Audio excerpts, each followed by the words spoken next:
role in European security, current state and perspectives. I invite Dr. José Ribeiro Castro, the president of the Historic Society of the Independence of Portugal.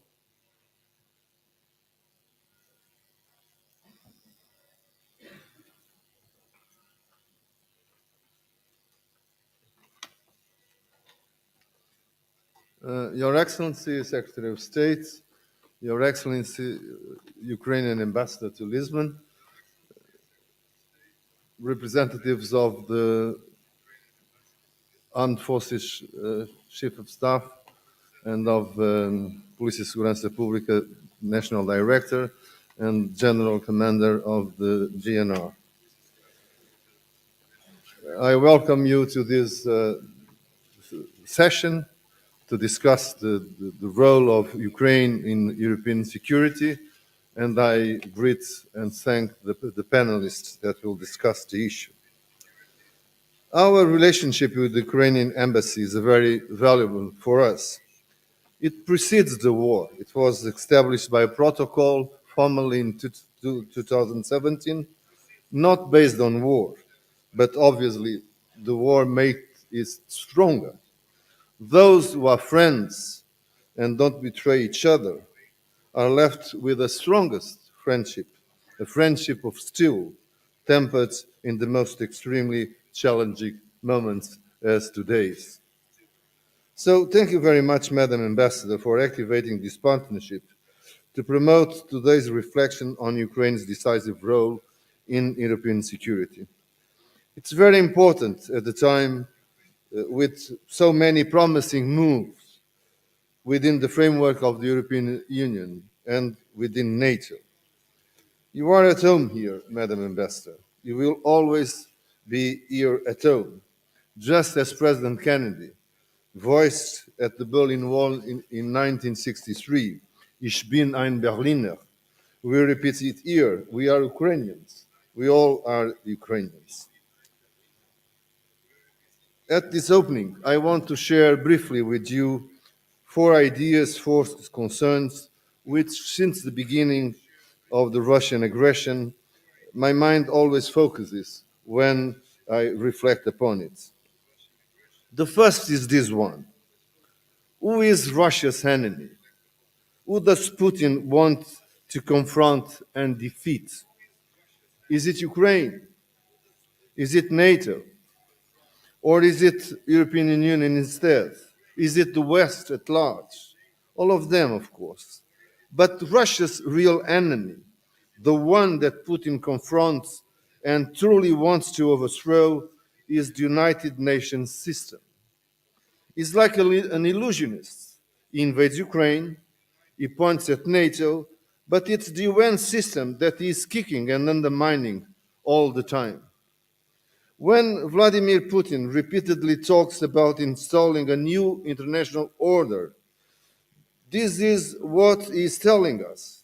He wants to destroy the United Nations system in order to install his Tsarist system. It's an extremely dangerous game, and it's the project that explains that Kremlin's audacity. The reckless adventure against Ukraine, if it triumphed, would install by itself this new order. Never again would there be freedom, security, and peace in the world. The right of territorial conquest would be back again, and we would return to the international law of the time of Napoleon or Hitler and Stalin. All the states of the world, all the peoples, need to realize that it is all of us who are at stake and in danger with this crisis. Yes, the UN system has flaws. We know it. It has flaws. But it doesn't need to be replaced by an even worse one. It is essential that we stand up in defense of the UN system and the peaceful resolution of all conflicts. The second concern is this. Why aren't we all defending ourselves more vigorously? I mean on the streets. In the first few weeks after the invasion, there were still citizens demonstrating everywhere. Today, they have disappeared. They have vanished. They disappeared a long time ago. It's a paradox. The crisis has become longer and more dangerous, and we've gone asleep. It cannot be like this. We must go back to the streets. We who don't have bombs dropped on our heads, who don't get injured or killed in the streets, who don't have our homes and hospitals destroyed, must demonstrate in front of Russia's embassies to express our anger and demand immediate withdrawal, in front of Chinese embassies to condemn the ambiguity and demand clarity and seriousness regarding human rights, in front of Brazilian embassies to repudiate the duplicity and demand solidarity with Ukraine and Ukrainian people. What are our political parties doing? Are they on holiday? What are our leaders doing? Have they given up on leading us to victory and peace? It's essential that to get back to the streets of Europe in the cause of peace, justice, and international law. The third concern has to do with Russia. We do not want to destroy Russia. We want to live in peace with Russia. It was like that before 2022. It will be like that after this war is over. We want to have peaceful and open relations with Russia for the whole future that we can foresee beyond the current war. We want this to be the case with Ukraine, with Poland, Lithuania, Estonia, Latvia, Finland, with all European countries. Peaceful, fruitful, progressive relations through intense commercial, scientific, cultural, and sporting exchanges. We need to say this several times a month so that the message also reaches the Russian heartland and the ordinary Russian citizens. We need them to listen from us our intentions and purposes, regardless of the lies their leaders repeat. The paranoids in the Kremlin need to keep talking to themselves their vicious self-talk. They make war. We just want peace. We don't want war. Only the Kremlin wants war.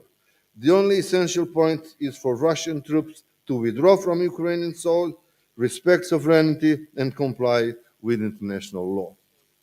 Finally, the fourth idea has to do with Security Council, which has the main responsibility in managing the crisis.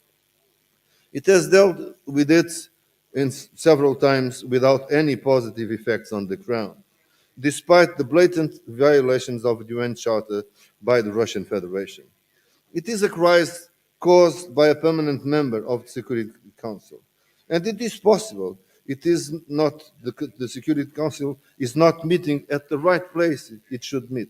I checked the UN Charter to see if it was possible, if it is possible for the Council to meet in Kiev. It is possible. Article 28, paragraph 3 of the Charter says, the Security Council may hold meetings at such places other than the seat of the organization as in its judgment will best facilitate its work. The Security Council is not obliged to meet in New York. It can move anywhere it feels best to fulfill its obligations. This is an open possibility that must be used. What better place to discuss the illegal invasion of Ukraine than in the Ukrainian capital itself, targets of numerous attacks? What better place to discuss a peace plan for Ukraine than in capital of the country whose Crimea was occupied 10 years ago already and which has been under aggression for almost 2 years and a half? We have to start. I think we need to put this idea on the table and get it rolling.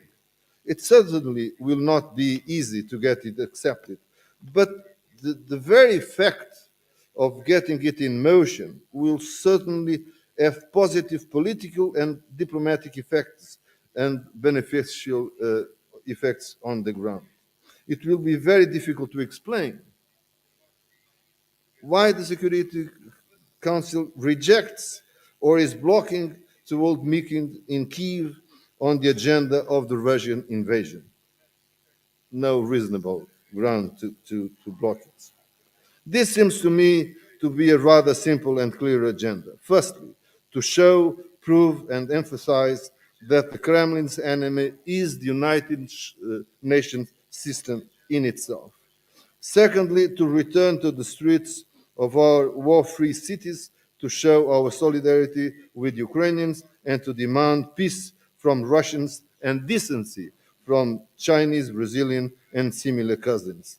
Thirdly, to reiterate our conviction and determination for peaceful relations with Russia and friendly relations with with the Russian people throughout the post-war period. Fourthly, to get the Security Council to meet in accordance with Article 28, paragraph 3 of the Charter, where it really needs to meet, in Kyiv. Where else? Where else indeed? Let's take UN to meet seriously in the capital of the aggressed country. Thank you very much.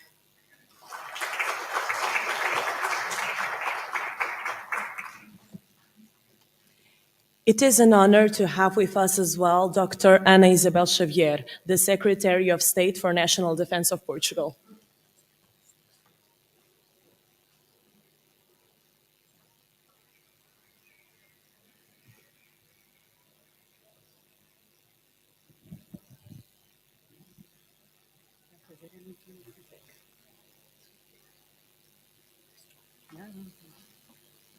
Deixa assim.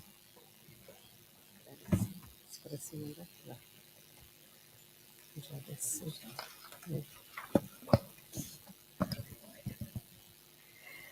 Madam Ambassador of Ukraine in Portugal, President of the Historic Society of the Independence of Portugal, distinguished panelists and participants in the roundtable discussion, dear officials, generals, dear guests, ladies and gentlemen. It is for me an honor to take part in the opening of this roundtable on the topic of Ukraine's role in European security. I would like to take this opportunity to congratulate the Ukrainian Embassy and Historical Society of the Independence of Portugal for their joint efforts in organizing this very timely and relevant event. We are currently living a critical moment in European history with profound implications for all of us. As such, it is important that we reflect on the vital role that Ukraine plays in the security and stability of our continent and of the Euro-Atlantic area as a whole.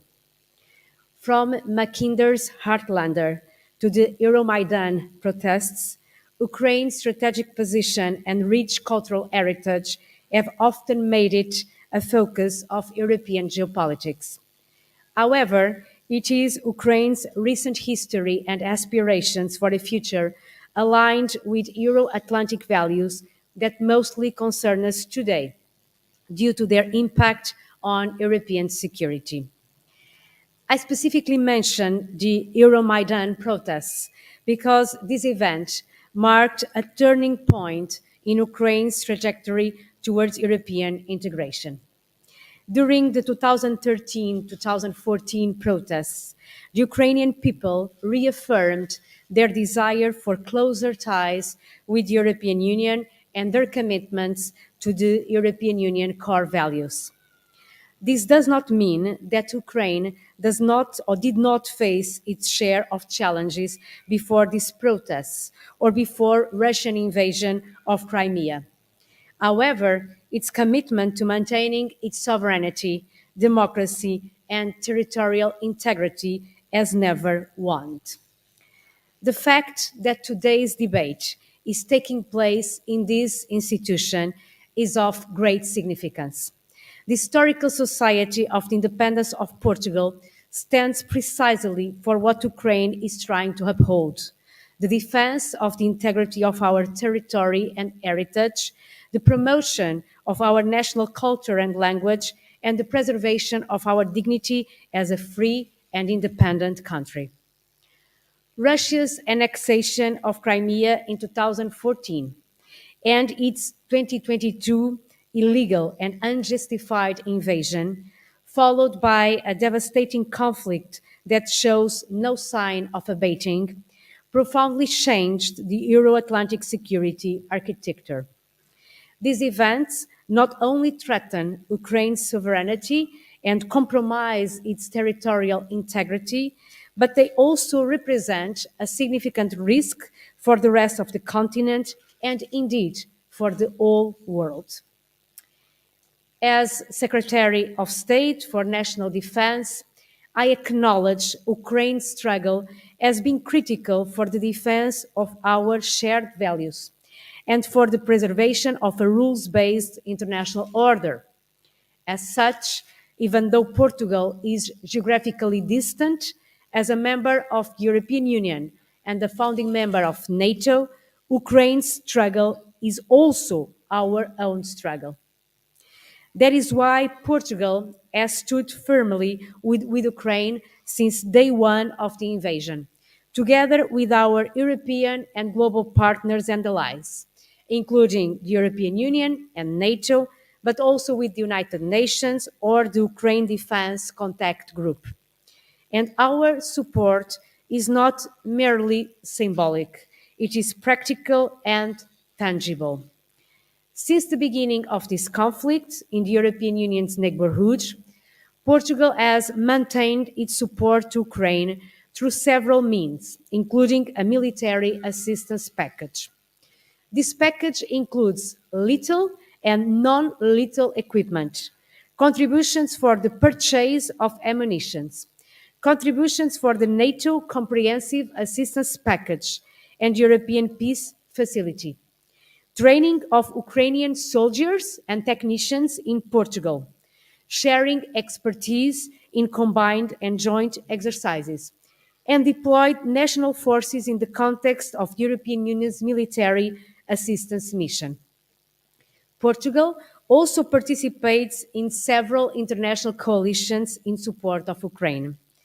These include the Air Force Capability Coalition, the Maritime Capability Coalition, under which we will co-lead a line of effort on autonomous systems, and the Armored Coalition. More recently, during President Zelensky's visit to Portugal, we signed a security cooperation agreement with Ukraine. This comprehensive accord includes the extension of military support, the participation in various international initiatives, the acquisition of large caliber ammunition, along with demining and intelligence sharing efforts. It also focuses on strengthening Ukraine's defense industry, supporting Ukraine's territorial integrity and aspirations for European Union and NATO membership, as well as sanctions against Russia. In addition to these efforts, we also believe in the importance of diplomacy and multilateralism in resolving conflicts and upholding international law. While Portugal advocates for a peaceful solution through dialogue and cooperation, essential for long-term stability in the region, we recognize that this process cannot start without the Russian military's withdrawal from Ukrainian territory, in line with President Zelensky's 10-point peace plan. It is very clear to us that the implications of this conflict stretch far beyond Ukraine's border, beyond Europe, and beyond the military domain. This conflict has affected global economic stability, including trade routes and supply chains, energy security, food security, and obviously international law. A fundamental consequence has been the enormous change in the Euro-Atlantic security architecture, while only strengthened the significant developments that the annexation of Crimea had previously produced. From the strengthening of NATO's presence in the eastern flank to its expansion to Finland and Sweden, from the increasing role of the European Commission in defense matters to the bolstering of European defense technological and industrial base, from an unprecedented increase in defense spending to the reduction of Europe's dependence on Russian energy, in the past few years, we witnessed a significant boost in these organizations and in the transatlantic link. And of course, this war has had dramatic humanitarian consequences. Not only has it led to the loss of human lives, but it also led to a significant displacement of people. In this regard, Portugal has also been firmly committed to providing humanitarian and support to those affected, and we also welcomed numerous Ukrainian refugees. In fact, I remember with emotion the Ukrainian families that arrived with the help of humanitarian organizations. As soon as they arrived, they were quickly integrated and provided with support regarding work, a house to live in, and the youngsters were integrated into our schools, learning the Portuguese language with Ukrainian teachers. Despite the physical distance that separates us, Portugal is a home to a large and very well integrated Ukrainian community. In fact, in the aftermath of the invasion, the Ukrainian community became the second largest foreign community residing in our country. To conclude, and taking into account what I have shared with you, it is safe to say that both European Union and NATO members understand that our collective response to Ukraine's current security challenges will have a lasting impact on the future of the Euro-Atlantic area.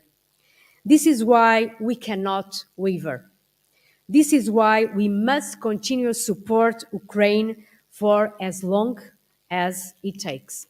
And that is why I wish you all an engaging and insightful debate. Thank you.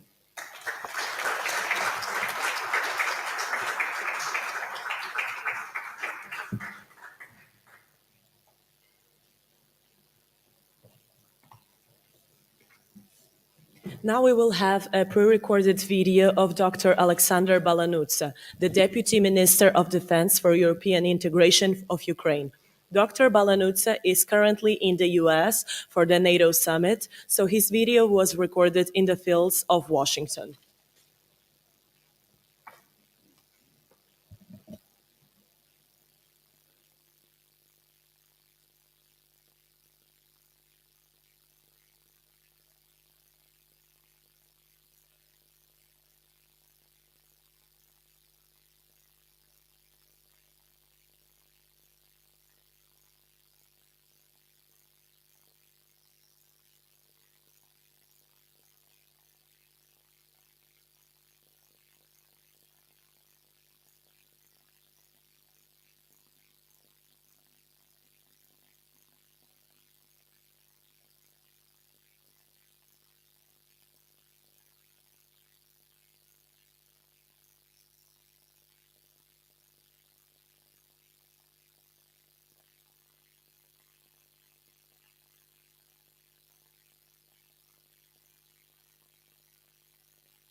Dear President of the Historical Society of Independence of Portugal, dear Secretary of State for National Defense, Your Excellencies, distinguished participants of this discussion, ladies and gentlemen, and dear friends.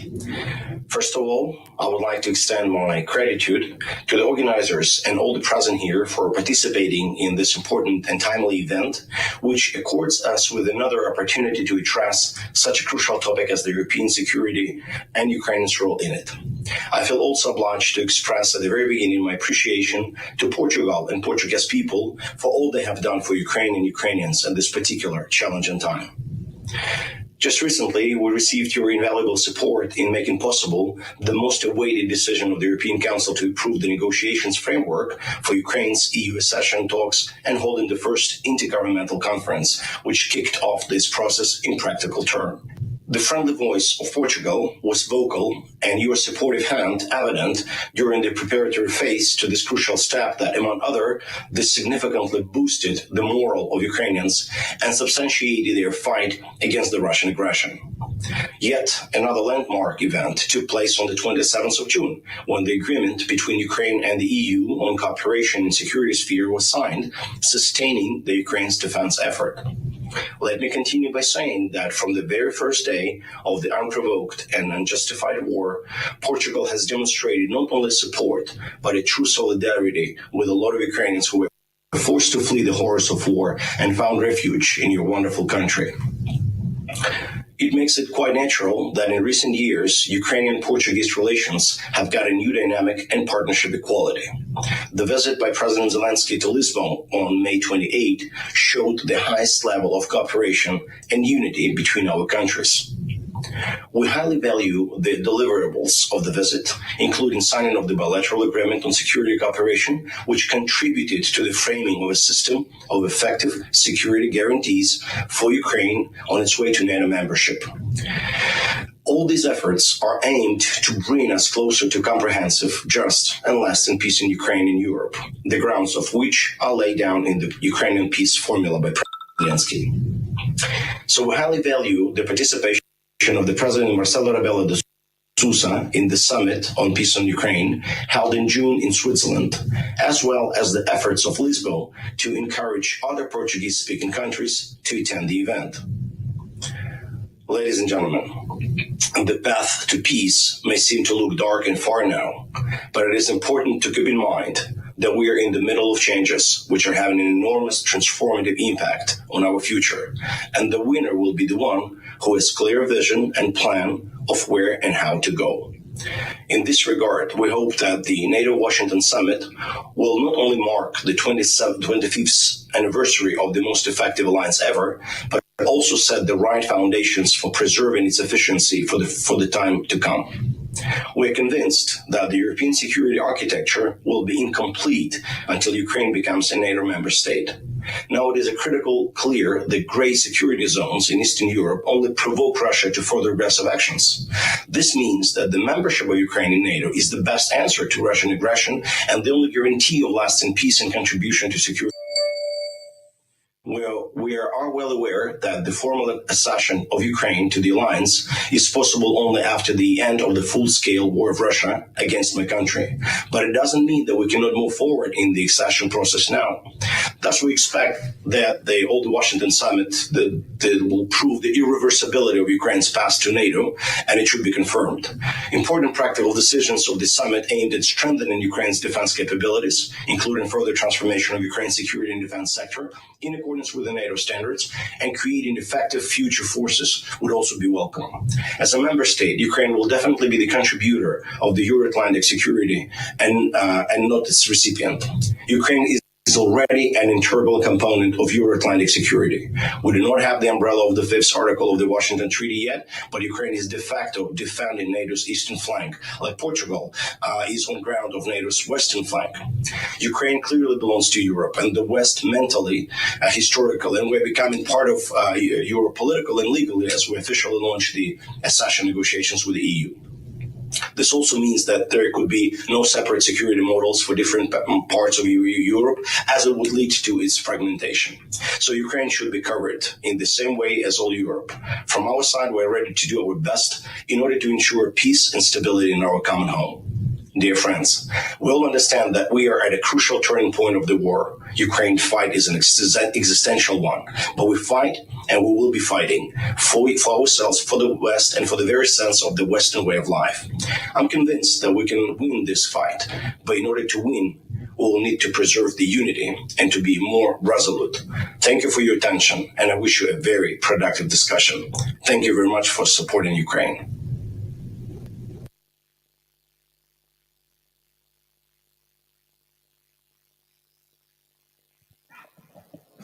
And just before the roundtable discussion begins, the word takes the Madam Ambassador of Ukraine to Portugal, Dr. Marina Mikhailenko.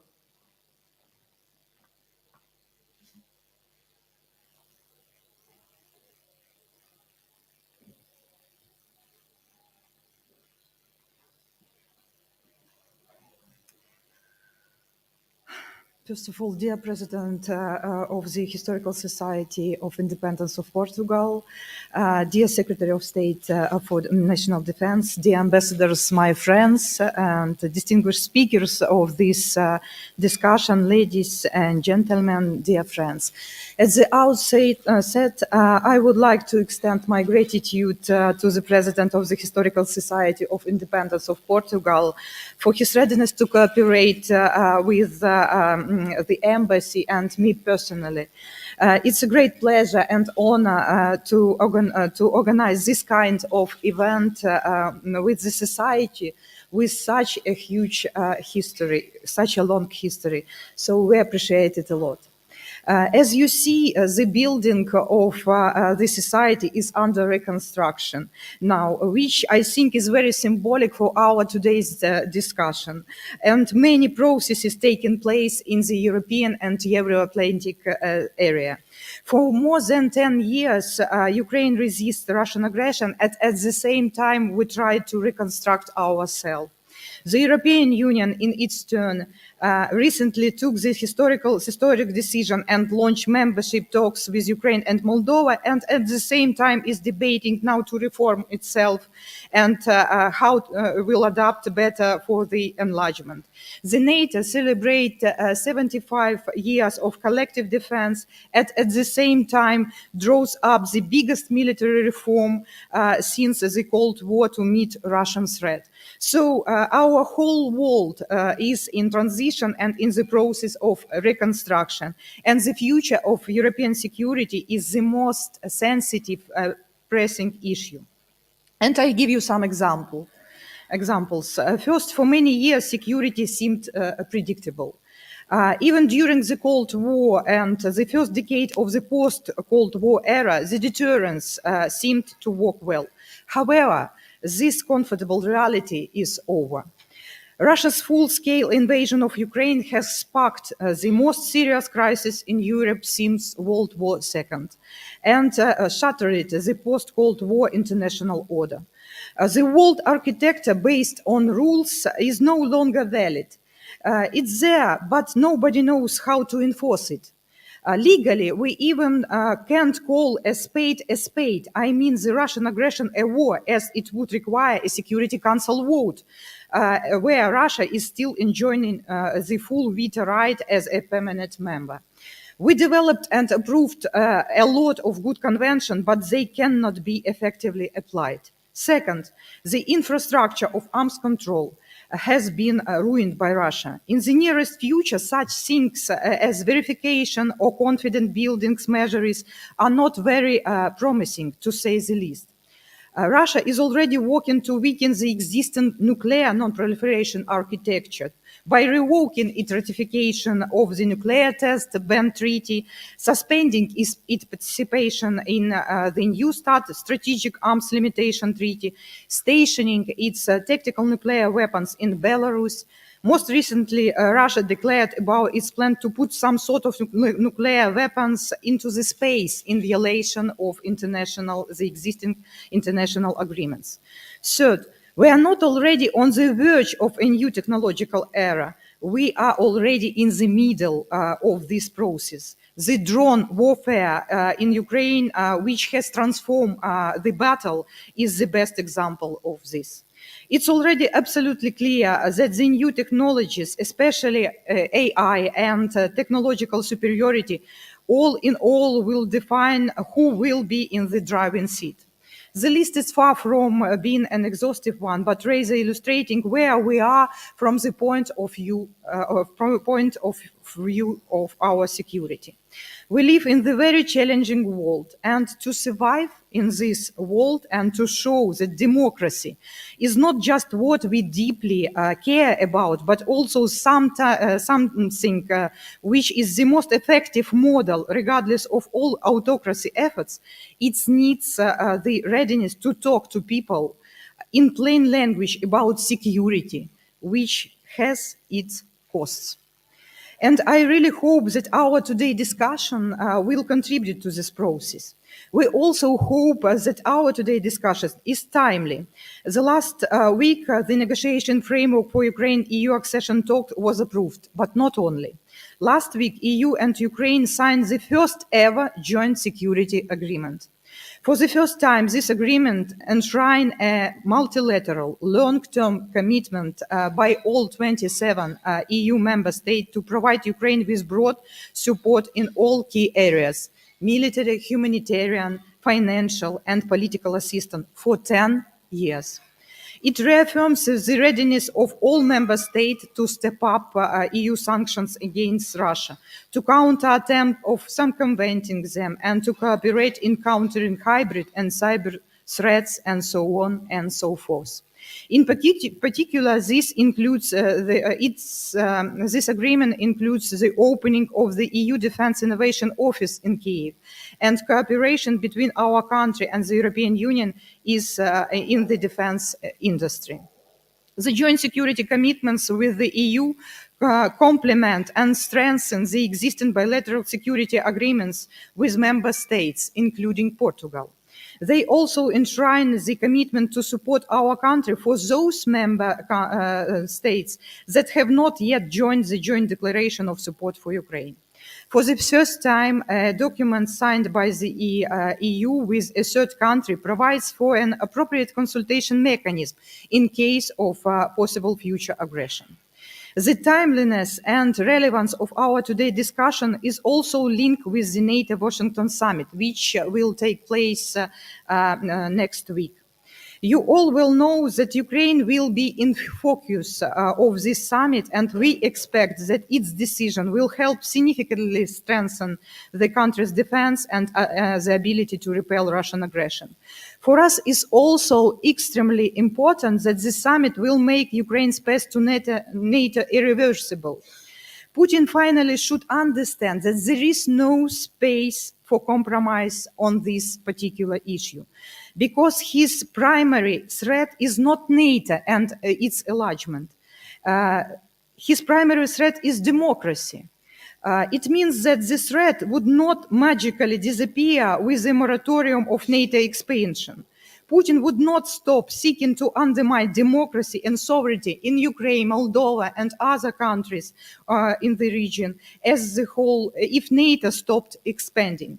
As long as citizens in free countries exercise their democratic rights to elect their own leaders and set their own course in domestic and foreign politics, Putin will continue to try to undermine them.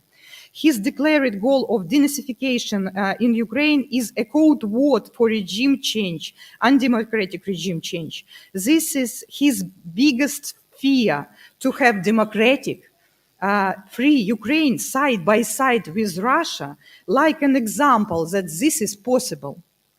Thus, as my deputy minister said, we are convinced that the European security architecture will be incomplete until Ukraine becomes a NATO member state. All other security models for Ukraine, like so-called Israeli models, the neutral status, legally binding security guarantees, like in the case of the South Korea and Japan, are simply not an option for us. And I hope that our speakers can discuss this issue in details. However, it does not mean that we cannot to have an open and complex discussion on this particular topic. And I really hope that today's event will contribute to this objective.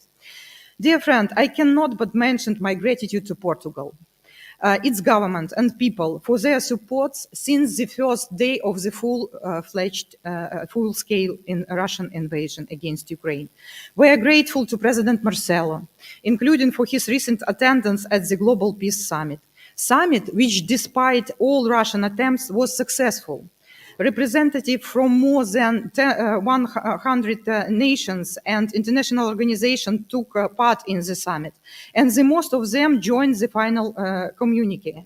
Even after the summit, the work is continuing, and more than 10 countries and organizations joined the communique after the summit. We have no intention to stop working because no one wants peace more than Ukraine, but it should be just and long-lasting peace, not only ceasefire. Temporary ceasefire. And the next step after the first peace summit are to prepare a detailed plan of steps for each crisis that Kremlin's war has brought to Ukraine. And this is planned to be done within months to bring it to the second peace summit.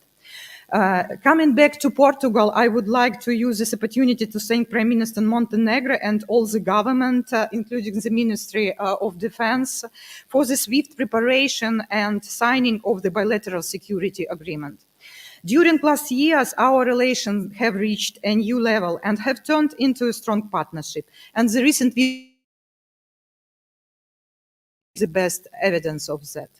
We are interested in maintaining this positive momentum, and I'm grateful, extremely grateful to the Secretary of State for National Defense of Portugal, Madam Ana Isabel Javier, for your presence and strong word of support for Ukraine. It means a lot for us, and thanks again. I know that we in Ukraine and all of you who value life in Europe and beyond it, we all defend the same values: freedom, democracy, human rights, and the rule of law. Through collective and decisive action, we will prevail, but we must do more, every one of us, and every day. Now, I don't want to take time away from the discussion, and I would like to give the floor our esteemed moderator, Secretary General of IPDAL, Gaston Ocampo, who will guide our today's event and ask our speaker to take their seats on the table. So thanks a lot, and I wish you all of us a productive discussion. Thank you.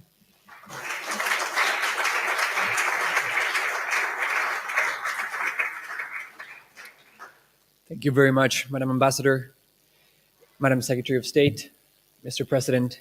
Thank you to everyone and to all our esteemed guests for being here. It is for me an honor and a pleasure to be moderating this conversation. As you know, IPDAL has been working for the past 20 years in bridging countries, fostering conversations, not only with Latin America, but also with Europe, Africa, Asia. So it's a pleasure to be here. Thank you also to Anatoly for an invitation. I'm going to invite our wonderful panel to take the stage. I'm going to be introducing each of them one by one. I'm going to be reading a brief excerpt of their biographies, but I encourage you to go online and read more about each of them because they're very impressive. First, we have Ambassador Pavlo Klimkin. Ambassador Klimkin is a non-resident senior fellow at the Carnegie Endowment for International Peace and a former Minister of Foreign Affairs of Ukraine. He has played a crucial role in shaping Ukraine's foreign policy, particularly in its relations with the European Union and NATO. Mr. Klimkin, please join us on the stage. Second, we have Dr. Diana Soler, who is an international relations researcher at the Portuguese Institute of International Relations, IPRI Nova. She specializes in international security, transatlantic relations, and European foreign policy. Diana, please join us on the stage. Third, we have Luis de Almeida Sampaio, who is a seasoned diplomat and ambassador of Portugal. He has served as ambassador to NATO, Germany, and the Czech Republic. His extensive experience in international diplomacy and security issues provides him with a unique perspective on NATO's strategic priorities. Ambassador, please join us. We also have João Vieira Borges, a Major General, who is the president of the Portuguese Military History Commission. He has a distinguished military career in the Portuguese Army and has held several key command and staff positions. Borges is an expert in military strategy, history, and international security. Major General, please join us in the stage. And last but not least, joining us from Munich, we have Nico Lange, who is a senior fellow at the Munich Security Conference, an influential platform for international security policy discussions. He has a strong background in security policy, transatlantic relations, and European defense. Nico is joining us from Munich, and I believe that he here have him join? Yes. So please join us in the stage, and I'll be talking from here so that we can see each other and have a discussion. What we're going to do is I'm going to ask each of our panelists to please give brief introductory remarks. We're going to keep them to 5 minutes max, and if not, I'm going to start asking you to please wrap them up. We're then going to have an informal conversation, and then we'll close with Q&A from the public. So be ready with questions, and we're going to get started.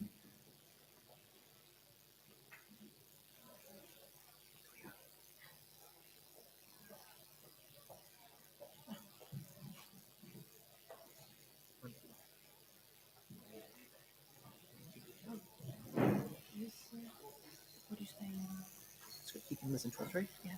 There's no need for us to unmute. No. Great. Nico, you can hear us, right? He's listening to us from our broadcast. Yeah.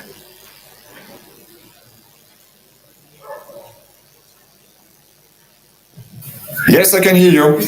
I'm here. From our broadcast. Yeah. Ladies first, so I'm going to ask Dr. Diana Soler to please get started.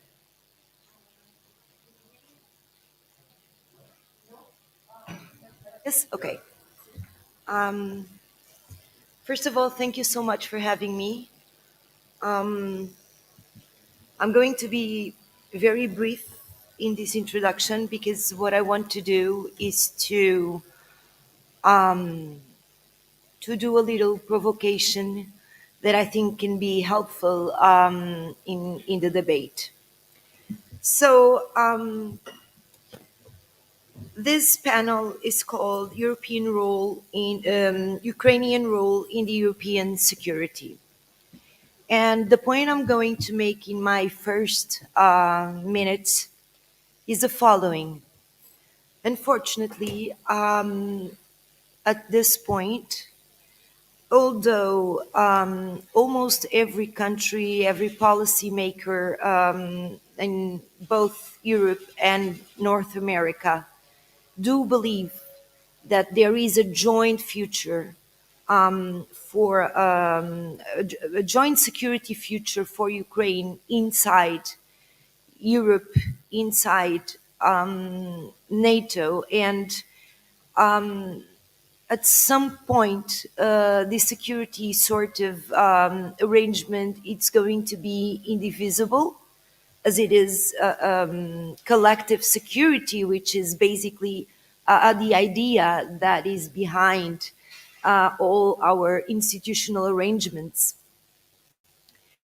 I think there are two different sorts of approach to this at this point, which deeply weakens our commitments toward what's going on. The first is one who see the Ukrainian integration already as an indivisible path towards peace. There is, for them, no security in Europe without a secure Ukraine. And that's not a path that we should start someday when Ukraine is free of war, let's put it this way. It's a path that we should have started in February 22nd, 2022, or even before that, which is probably the most problematic issue, which we should not, it's not very fruitful for the discussion because there's not anything that we can do about it right now. But they see, and I think I see myself in this group, the Ukrainian security and the transatlantic security and one and only indivisible piece of security in the Atlantic. But this has to be a brave sort of position, because this means something we never talk about, which is this means to consider Russia our common enemy. And Europe has grown throughout the idea that Europe has no enemies, does not desire enemies, and it doesn't have to be involved in enmities around the world. This has changed but mentalities don't change when the security environment change.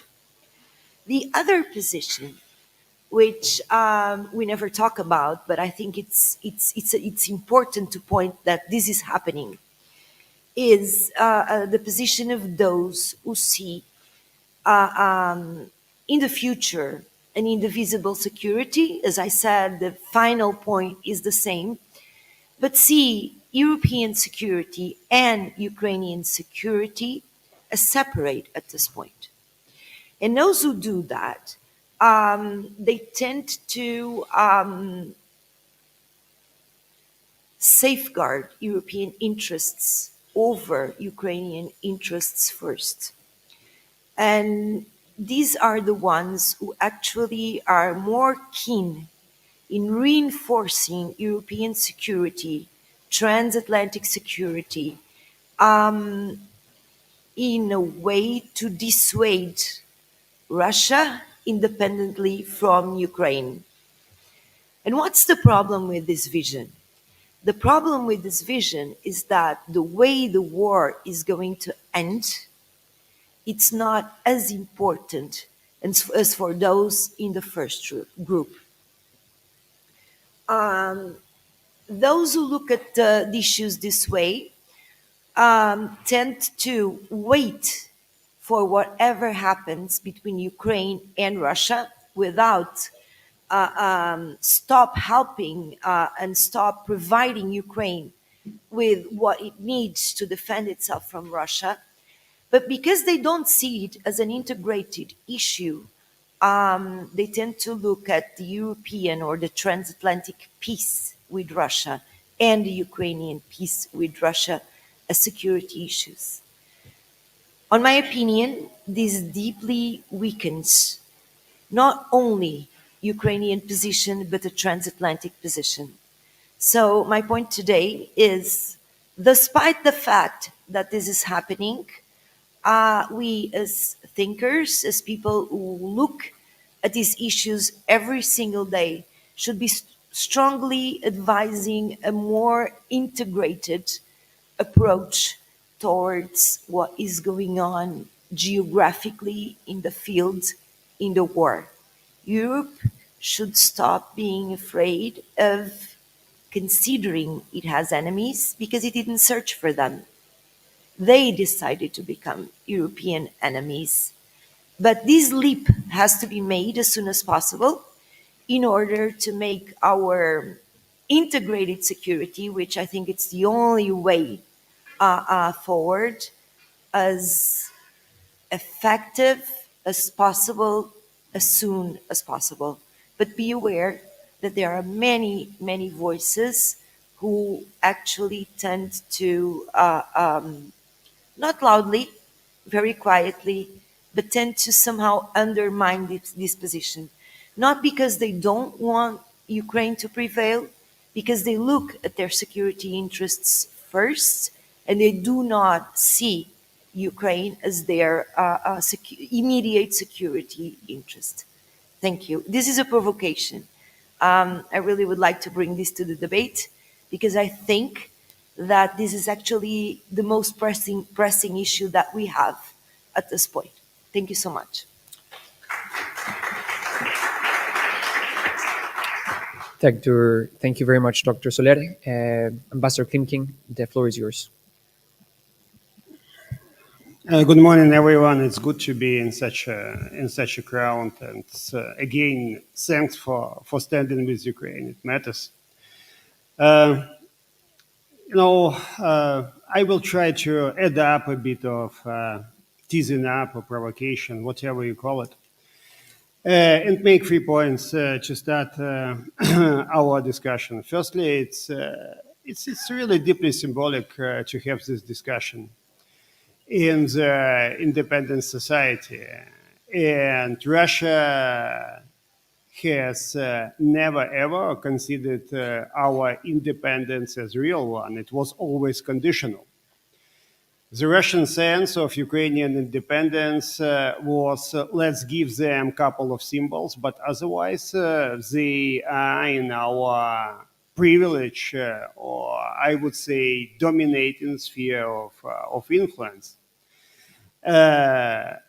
You see that in Moscow, we are still considered either as Russia or kind of run Russia, and Ukrainians are ill-driven Russians, under propaganda or whatever, or anti-Russia, how Putin famously branded us in his article.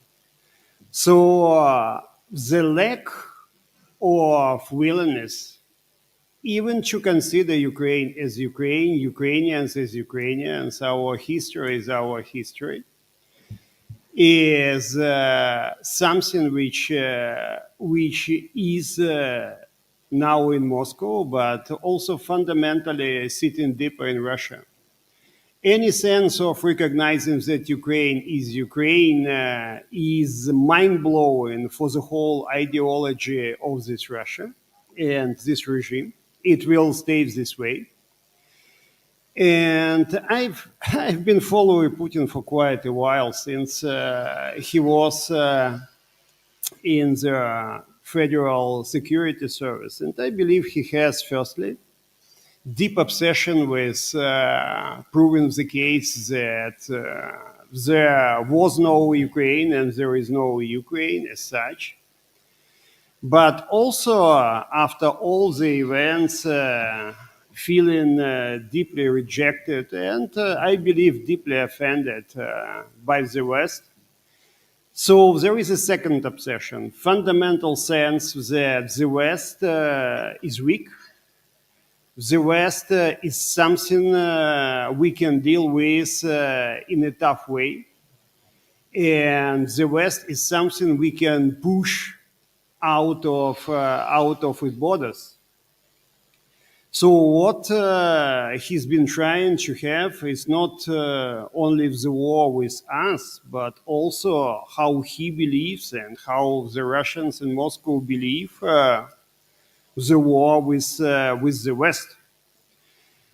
And this point is sitting very, very deeply in the sense of consciousness and subconsciousness of part of the Russian elite, at least part of the Russian elite.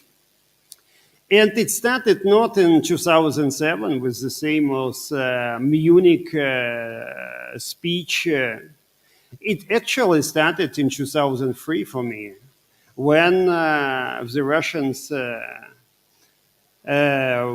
tried to undertake two important points. One is to impose on us so-called single economic space, and simply to make our economy fully dependent on Russia. And the second is to create so-called trilateral consortium, gas transit consortium with Germany, in reality trying to hijack our gas transit system, is to link it to its operation to Gazprom and to Russia.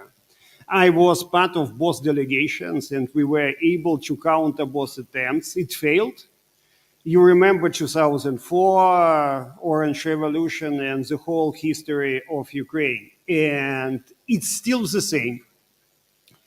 And it's gonna be the same till the moment the West as such and Europe understands that you can talk to Russia and you can talk to Putin, and you certainly should, but only and exclusively from a position of strength. It's the only mentality which is understood and felt here. The failure to talk to Putin from a position of strength is now backfiring the West, and especially Europe, in every point. I remember my discussions with many friends in Germany and in France, in Brussels, after the Georgian War, when the EU started the Partnership for Modernization in 3 months after the Georgian War. And I said, look, guys, what it's all about. I quite remember the famous red button by Hillary Clinton and Minister Lavrov. It's all in my mind. So fundamentally, the sense of misunderstanding and misjudging Russia and its leadership was there, and it's still there. Many people in the West now invested so much in understanding China and underinvested in understanding Russia after the fall of the Berlin Wall. Not listening to us, to Ukrainians, saying, look, guys, you are so biased, you are so emotional, so let's try to understand Russia in a different way. And it was, for me, not blaming someone, a sequence of failures. To repeat it again now, it's existential not only for Ukraine. For me, it's existential for the West and for Europe as such. I unfortunately, very much unfortunately, predicted pretty much everything what's going on now. And I believe that in some moment in time, and it's not in far distant future, the Russian leadership will try to challenge both the resilience of the European Union and Article 5. And don't get me wrong, it's not about sending tanks. In a very simple way, I started my diplomatic career as a young and humble diplomat on nuclear disarmament, but also on conventional disarmament, counting combat helicopters and tanks. It's all over. The sense of security is fundamentally over because if you consider, for example, our way into the European Union and the formal political decision to start the negotiations had been taken last week, it's also about security. It's about our security. It's about the security for the European Union. And it's called widely geopolitical decision. It's indeed a geopolitical decision, but we still fail to understand the value of these geopolitical decisions for us. And there could be major, in understanding geopolitically three possible systems of security for Ukraine. One, what is happening now with all kinds of security commitments. It's falling short of the Israeli model because the key point of the Israeli model is a concept. And this concept is called qualitative military advantage. We can't have qualitative military advantage over Russia because it's a nuclear state. But we can and we have to get the sense of, let's call it, sufficient deterrence model. And for me, it's about deterrence. Deterrence for us is, wrapping up, but just a couple of points. Deterrence for us is something which is fundamentally important in the sense of talking to Russia from the position of strength. And if we fail again, it's gonna be a signal to everyone, not just to current Russia, but to many other players, to challenge Europe as a reality in the 21st century. And for me, Europe is still kind of lingering in the 20th century. There are a lot of fundamental values, and we share these values. We are not an ideal country. We are far from being ideal, in fact, but we share these values. But the value, let me rephrase it, security as a value is not there. Security is not for free anymore, and we need to embrace security as a value.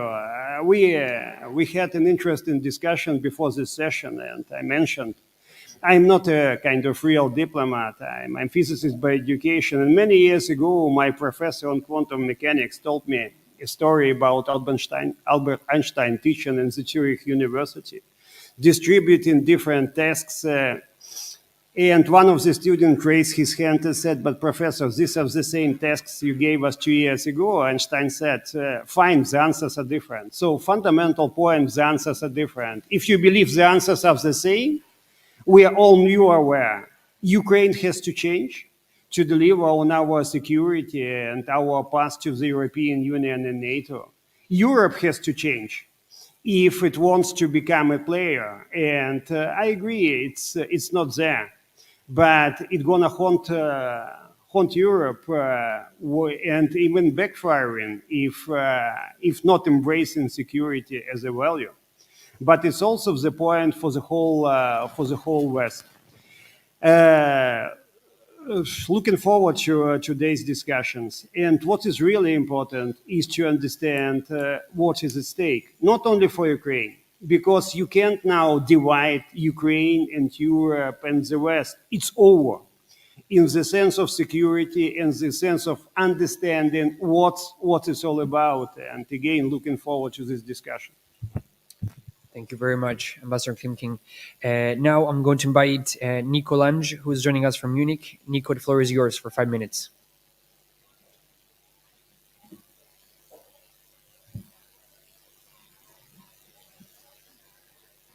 For 5 minutes.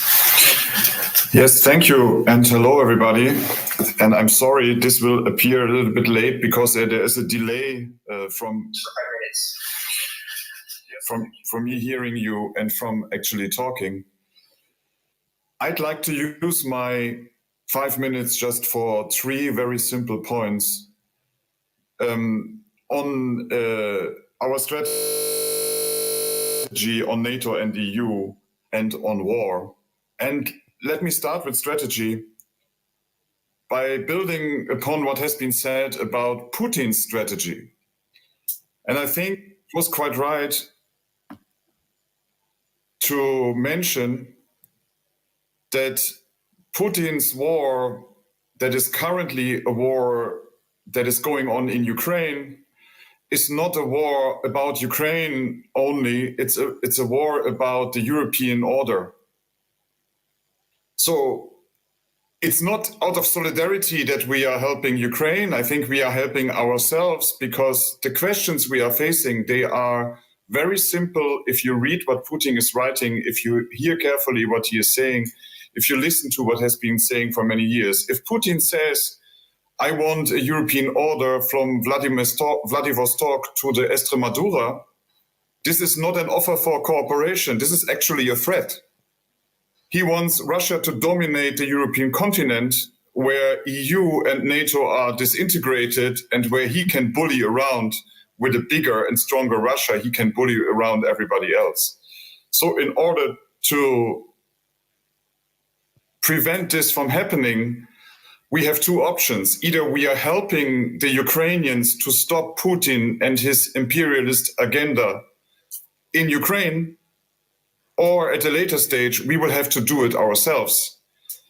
The strategy we have chosen to deny Putin achieving his war aims in Ukraine by delivering incrementally help into Ukraine for the war, it worked. Putin is not achieving its war aims, but at the same time, I think at this stage, we have to be honest. The formula, as long as it takes, is a recipe for a very long war where the Ukrainians are bearing the costs. Our strategy has to be adapted to making decisive deliveries to the Ukrainians so that they can decide the situation on the battlefield in Ukraine in their favor. If we are not doing this, I think we have chosen the most costly way for ourselves. It will be more expensive, it will take longer, it will be more harmful to us in the European Union and in NATO if we continue on the path that we are on now. The second point on NATO and EU, I was in Ukraine in a posting between 2006 and 2012. And I remember the NATO summit in Bucharest in 2008 very well. And I also remember that many European policymakers, including in my own country, Germany, after the NATO summit in Bucharest, where the membership action plan to NATO was not given to Ukraine, were trying to tell the Ukrainians the story, well, look, Putin has something against NATO, but he's not so much against European integration. So no NATO, but we will continue with the European integration.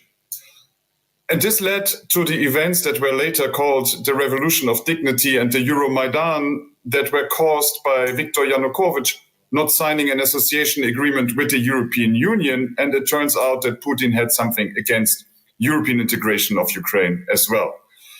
I'm mentioning this because I think we should not fall into the same trap and not make the same wrong arguments over and over. So if we open the first chapter, as we are doing now with Ukraine, to negotiate the membership in the European Union, we have to understand that a membership in the European Union is only possible if the NATO membership comes first.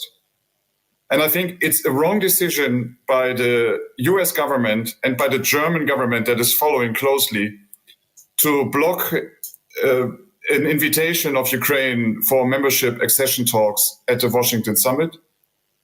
I think the formula of a bridge into NATO, I'm sorry for being very undiplomatic, is a completely wrong formula.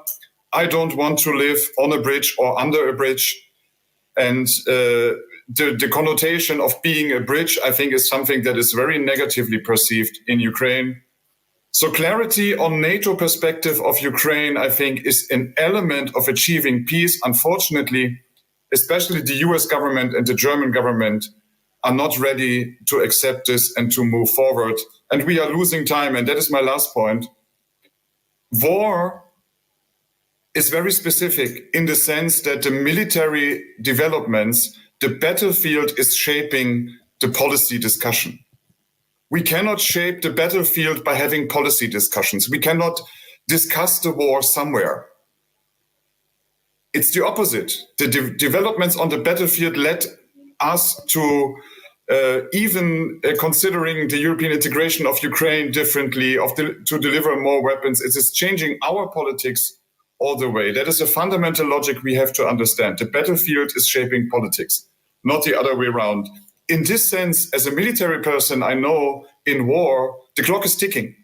This is not an academic discussion where we have all the time in the world to deliberate and to develop theoretical concepts. We have to help Ukraine winning the war, and we have to design the European order now. And the longer it takes us to have those discussions, the more people are dying, the more people have to flee the country. Look at the energy situation in Ukraine right now. Look at the difficult situation for the Ukrainian economy. So a less academic discussion and more concrete action, I think that is very necessary, especially for the Europeans in NATO. If you look into the next months going ahead, we are too slow. Our strategy needs to be adapted, and we have to be more decisively about imposing our security order on Europe and not wait for Putin to take the next steps. Thank you very much. Thank you.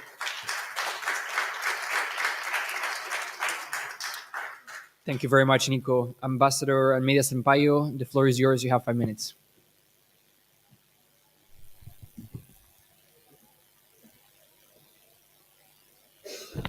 So, thank you very much.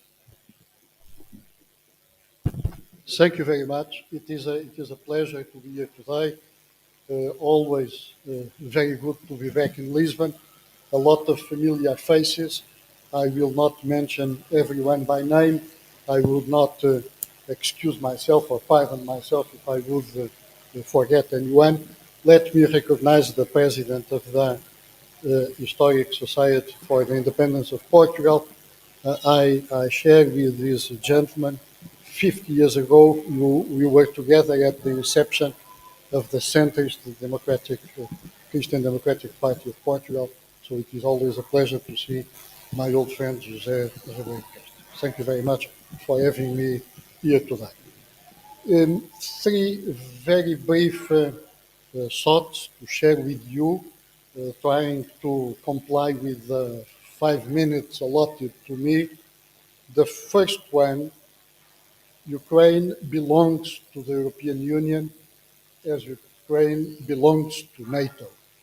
And this is a very relevant implication of the recent events, because some years ago, 3, 4, 5 years ago, there would be no consensus, both in the context of the European Union as well as in the context of NATO, that someone in a conference like this would be allowed to say loud and clear that there is an international consensus that Ukraine will be part of the European Union and that Ukraine will be part of NATO.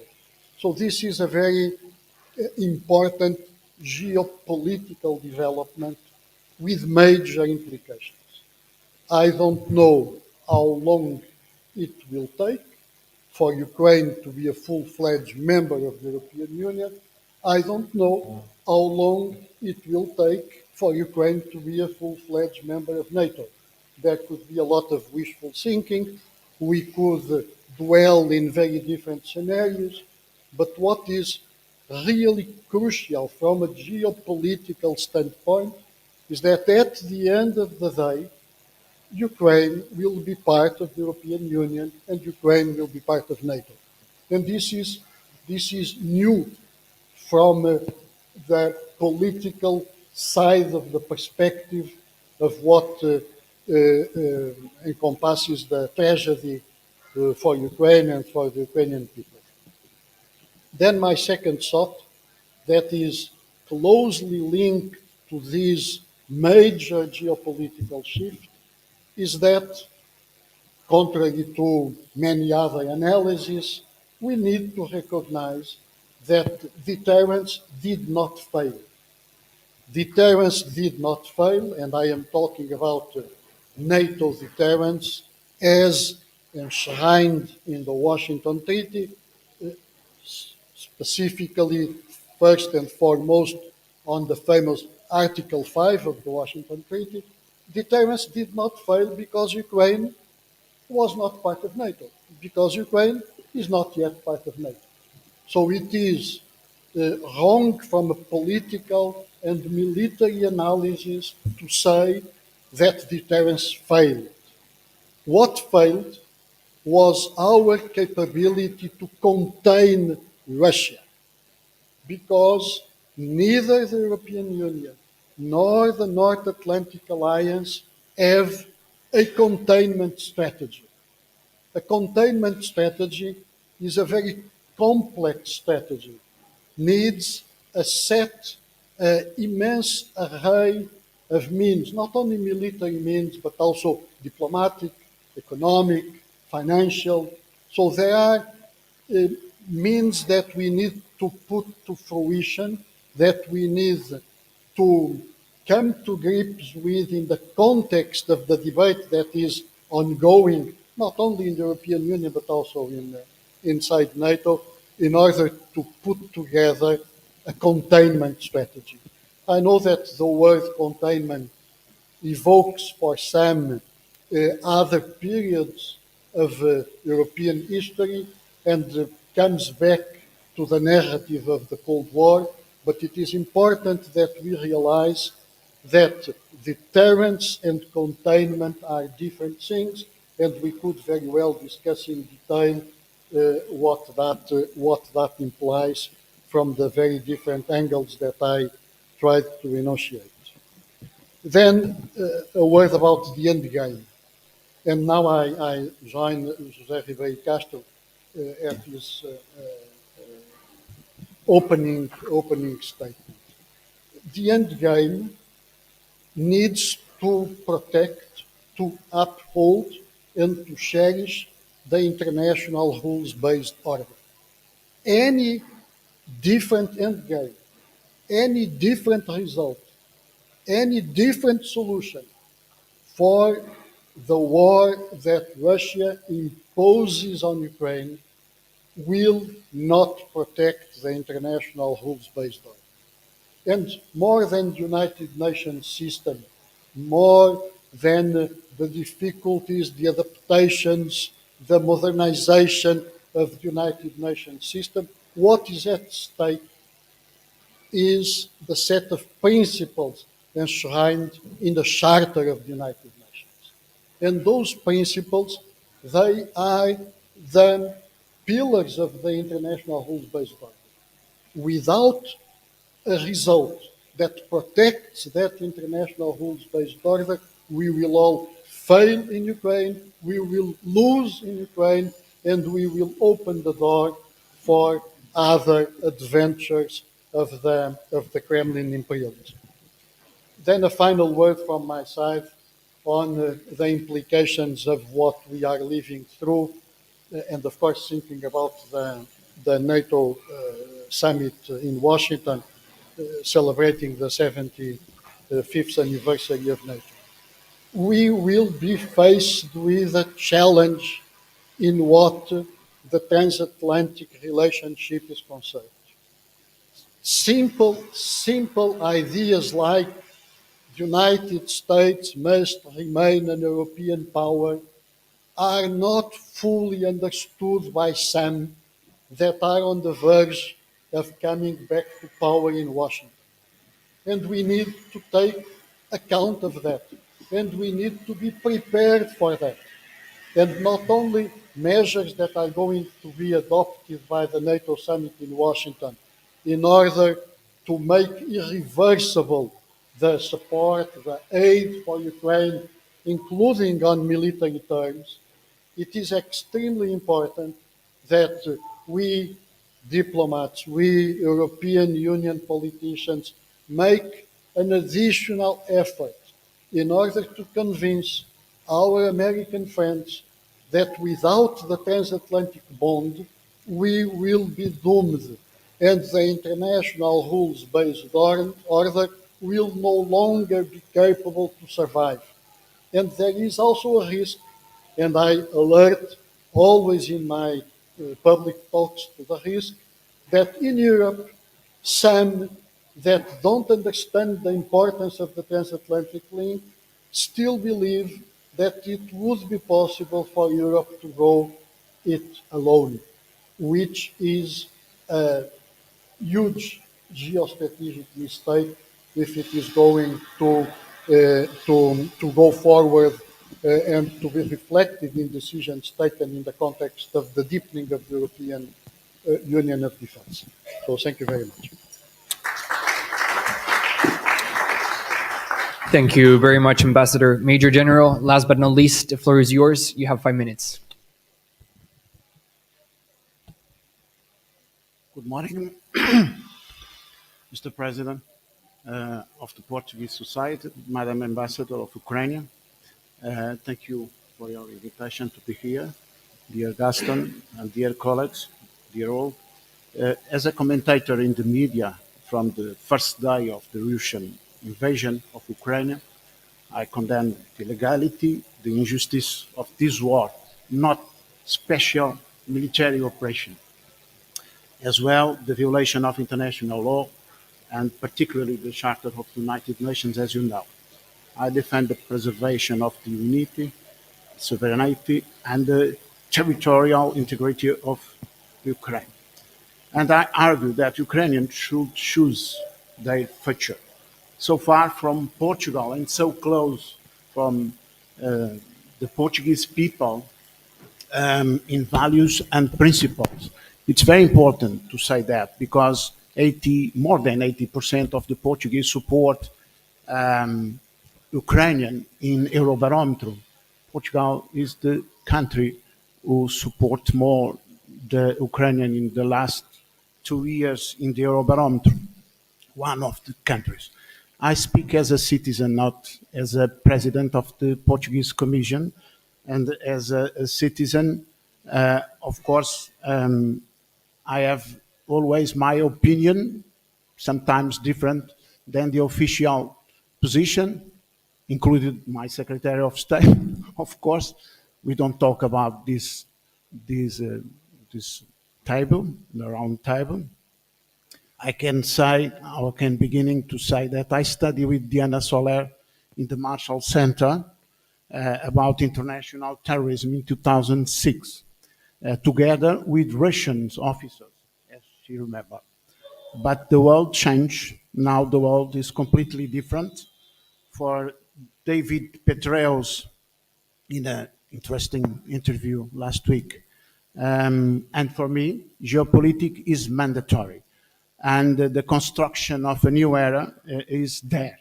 China is the center of the changing, as you know, and Ukraine is part of that changing, including included with these words in the strategic concept of Russia. As a military officer, professor of strategy, I can talk a little of the next summit of NATO. And I agree with the ambassador, of course, deterrence must be central word in this important summit. We must have new initiative to press the just peace, to press the red lines imposed by Russia. We cannot stay in the same line. We must change. I can say I read the papers in construction, in the summit all days, and it's complicated to understand. But the real world is that, like David Petrel said, it's not the ideal, it's the real. I can say you that in that paper will be discussed next week. We beginning with some important initiatives, but the discussion with 32 members transform the papers. Ambassadors know that. Well, we know that. The diamond will be transformed in a sapphire. And I can say that we have pressures from different countries to have something new, not $40 billion by each year to support Ukraine, beginning with 200. Now it's 40, as we know. Not only the Ukrainian contact group, it's important, of course, with 57 members now, which coordinates ongoing military and donations. It's very important. We are there, as the Secretary of State spoke to us. The new creation of NATO security and training assistance to Ukraine, it's important, is new, depends of the description job, of course. The creation of a special representative in Kyiv, it's important, of course, but we need different initiative who could press Russia. In my point of view, timing is strategic. Russia will not give up. China will not support the West. And the United States of America may change its position after elections. Is the time. Next summit is the time to change. Zelensky talked about the before, after and before elections in the United States. He has the perception of the importance of the position of the United States. Commentators like Diana and me always, we talk about that. It's important, of course, besides the changing of the position of Trump in the last weeks. It's important. I talked that 7 minutes ago. But we need, we must be, in my position, intelligent and strange enough. Intelligent in the approach to China. I does not agree with the 2 lines, I think, or 3 lines in the NATO strategic concept in Madrid against China. It's not time to be against China. NATO have other space, and other interests, not the interest only of the United States. Was a mistake. We know. We must change that. China as the best trading country for 120 countries, the third in the United States. We need China, China needs us. We must treat China not a threat, as a challenge, but a different challenge. We need China. This is very, very important for the new era.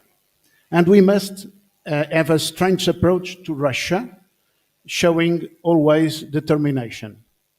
My solution is to accept Ukraine in NATO irreversibly. That word is very important. They changed the word in the last weeks in NATO. But for me, it's very important under Article 10 of the treaty. Of course, the entrance only after the war. This will be a defensive response and a break to the war imposed by Russia. I have another, it's very important to NATO to increase the 2% of GDP, not only in capacities, but as proposal by the group PPA in the European Parliament. Major General, you have 1 minute to wrap up. Thank you. Sorry. Something more than 0.25% only exclusive to Ukraine. We need to have that determination to close that red lines imposed by Russia. I think it's the time. Time is strategic. Thank you.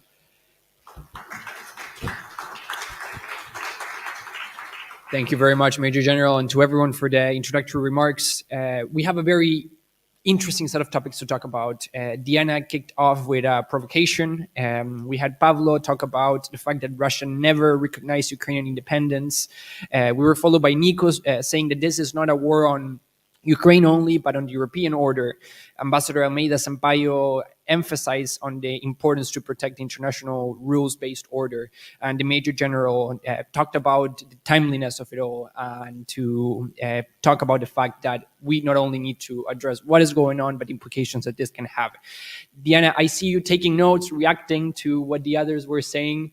So I'm going to ask you not only to give your opinions about what was said, but also to tell us what do you think are the potential benefits and challenges of Ukraine's integration into NATO for European security in general? First, I would like to say something very briefly. I'm always pointed out for being the most hawkish person in the room. And I'm very glad that today is not the case. So it was a really good start. About NATO, let me say something, and I'm sorry, João, I don't think I totally agree with you. I mean, it's not that I don't agree with what you say, that NATO should do moving forward is trying to be realistic about what's going to happen between the 9th and the 11th.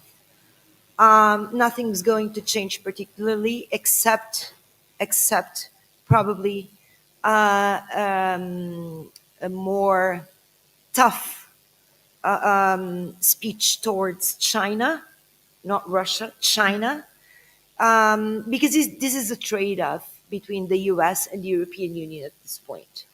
The fact that Joe Biden has spent, according to the Republicans, too much time in Ukraine and Israel, disregarding China, made him or made the American officials to demand to the European officials to support a tougher position toward China. So, in my view, what's going to happen in this NATO summit, it's not going to be about Ukraine, unfortunately. It's going to be about China and transatlantic security, unfortunately. So we need to take this into account to have a really sound discussion because this is not about what we wish, this is about what is going on. Point two.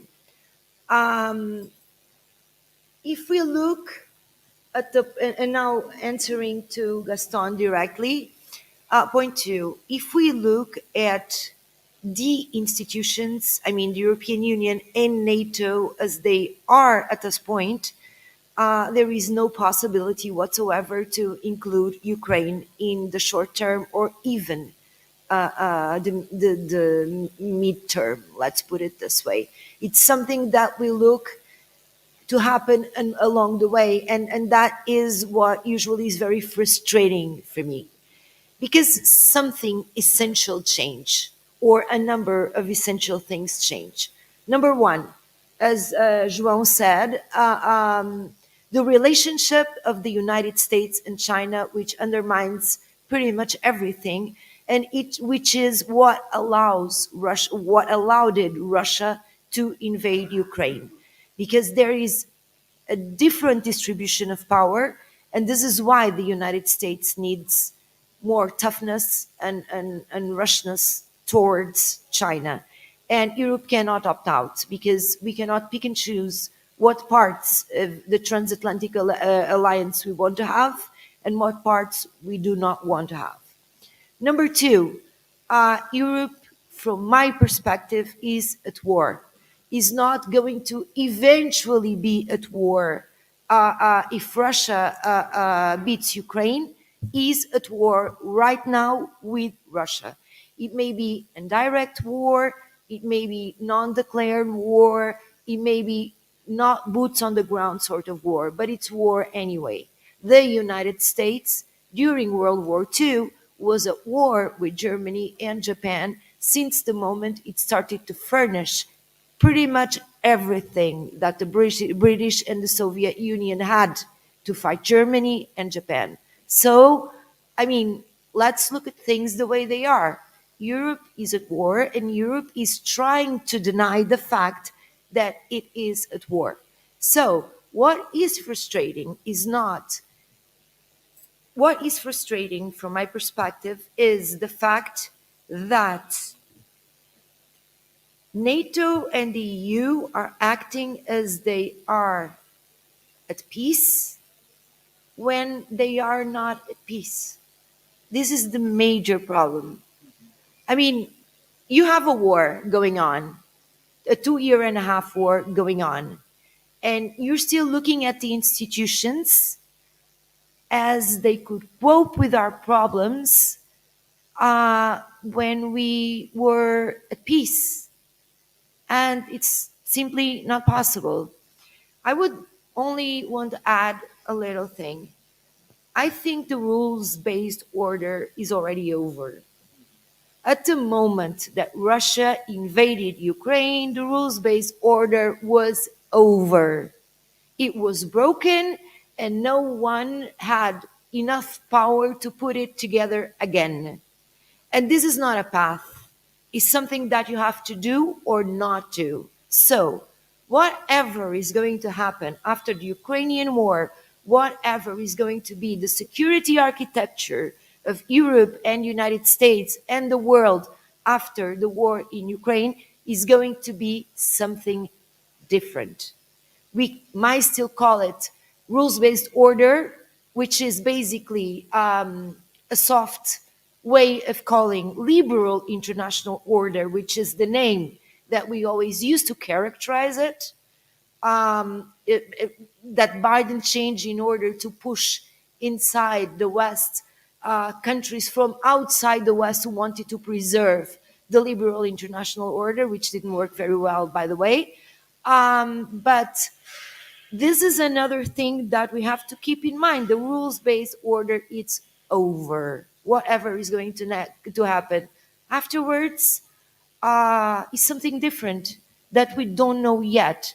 And as Nico was saying, whatever is going to happen is being decided right now in the battlefield. It's not in NATO summit. It's not in the EU summit. It's in the battlefield. So I think we are looking at the problem upside down. And I think that the first thing that we need to do in debates, academic or otherwise, is to start to look at things the way they really are, which is something that Europe has not been able to do. And it's something that we cannot, and it relates to what I was saying at the beginning about the need to change mentalities. We're not at peace anymore. We're not going to be at peace anytime soon. Being it a warm war as it's happening now in Ukraine, or a cold war as it's probably going to happen for the next decades. But we, 2 years and a half afterwards, are not prepared for what is going on, and we have not acted in the sense of looking straightforward towards what is going on, and that has to change like yesterday, and that would be my point. Thank you very much, Dr. Soler. Ambassador Almeida Sampaio wanted to Thank you. have a reaction. Thank you very much. No, and thank you very much for your remarks. But I think it is also interesting in this kind of debate to try to counter and to balance some statements. Your statement was very definitive, very grim, very straightforward too, and I congratulate you for that. NATO is doing a lot, is really adapting, not only from a political but also from a military standpoint. A huge amount of decisions were taken, and NATO is really adapting. It is not dormant, it is not living in a dream world, believing that we are at peace or we are in a situation like the one that prevailed before the recent invasion of Ukraine by Russia. So NATO is doing a lot, as well as the European Union is also doing a lot, and also a lot in the sense of helping Ukraine and Ukrainians. And if you reflect at the fact that Sweden and Finland, they decided to join NATO because it was not enough for them, for their security, to be only part of the European Union, that tells you a lot about the importance of NATO. And I come back to my key point. Deterrence did not fail, and the Kremlin knows that very well. Putin did not dare, you may say, did not dare yet. Nobody knows what the future will entail, but Putin did not dare to attack a NATO member nation protected by the Article 5 of the Washington Treaty. Now, the key question is how to avoid that Russia wins in Ukraine, and especially and most importantly, how to avoid that the Kremlin feels emboldened by the results of their invasion of Ukraine and is tempted with other adventures. And the obvious victims are already out there: Georgia, Moldova, you name it. So we need really to face the sheer difficulties of the reality, and they impose, in my opinion, a containment strategy that would be a complement to the deterrence strategy that NATO upholds. Final comment on what you said. The international rules-based order survived the Cold War, survived the war in Korea, survived the war in Vietnam. You may say it was not Europe. Look, I was in the Balkans during the most difficult days. I was the NATO political advisor in Sarajevo. I was ambassador in Belgrade, in Montenegro, in North Macedonia. The Balkans are part of Europe, and the Western Balkans are also part and parcel of the agenda of the European Union enlargement. So we need really to try to come to a perspective that does not diminish the importance, the key geostrategic importance of what is going on in Ukraine, but I would refrain, I would be more prudent in giving already the obituary to the international rules-based law. Can I just answer very quickly? I'm not saying that it's going to be over, and I'm not even saying that this power transition among the United States and China has to end with China winning. We don't know about the future. What I was saying is that the rules-based order, the way it was, it's over. It doesn't mean that something liberal is not going to replace it. And the examples you gave, which are important actually, are examples of a different sort of international system. You were talking about the Cold War, where actually the rules-based order only worked inside Europe and the United States, not the Soviet Union or the Global South for that matter, or China. And then you were talking about the Balkans, which, let me tell you, are not probably the best example of peaceful conclusion of something, but there was a place where NATO and the United States intervened during the US unipolarity. So when you talk about liberal order inside the European space or the liberal order when the United States is the unipolarity, well, I agree with you. It's easier to survive that way. What I don't think it's easy to survive, it's the one thing is the context of the Cold War. Another thing is a context where there's a peaceful environment, a state invades other, and the West cannot do anything about it. And that actually breaks the major principle of rules-based order. The West is doing a lot. Not enough, because it happened. I mean, if the order was really working, and this is an academic discussion, which is probably not the most important for this moment, but if it was really working, Russia would not invade Ukraine. That's just my point. The thing is, I'm really looking forward for something to happen to re-establish something like a liberal international order. What I was arguing is that it's not going to be the same. You need a containment strategy. I agree with you. I would go with that. I totally agree.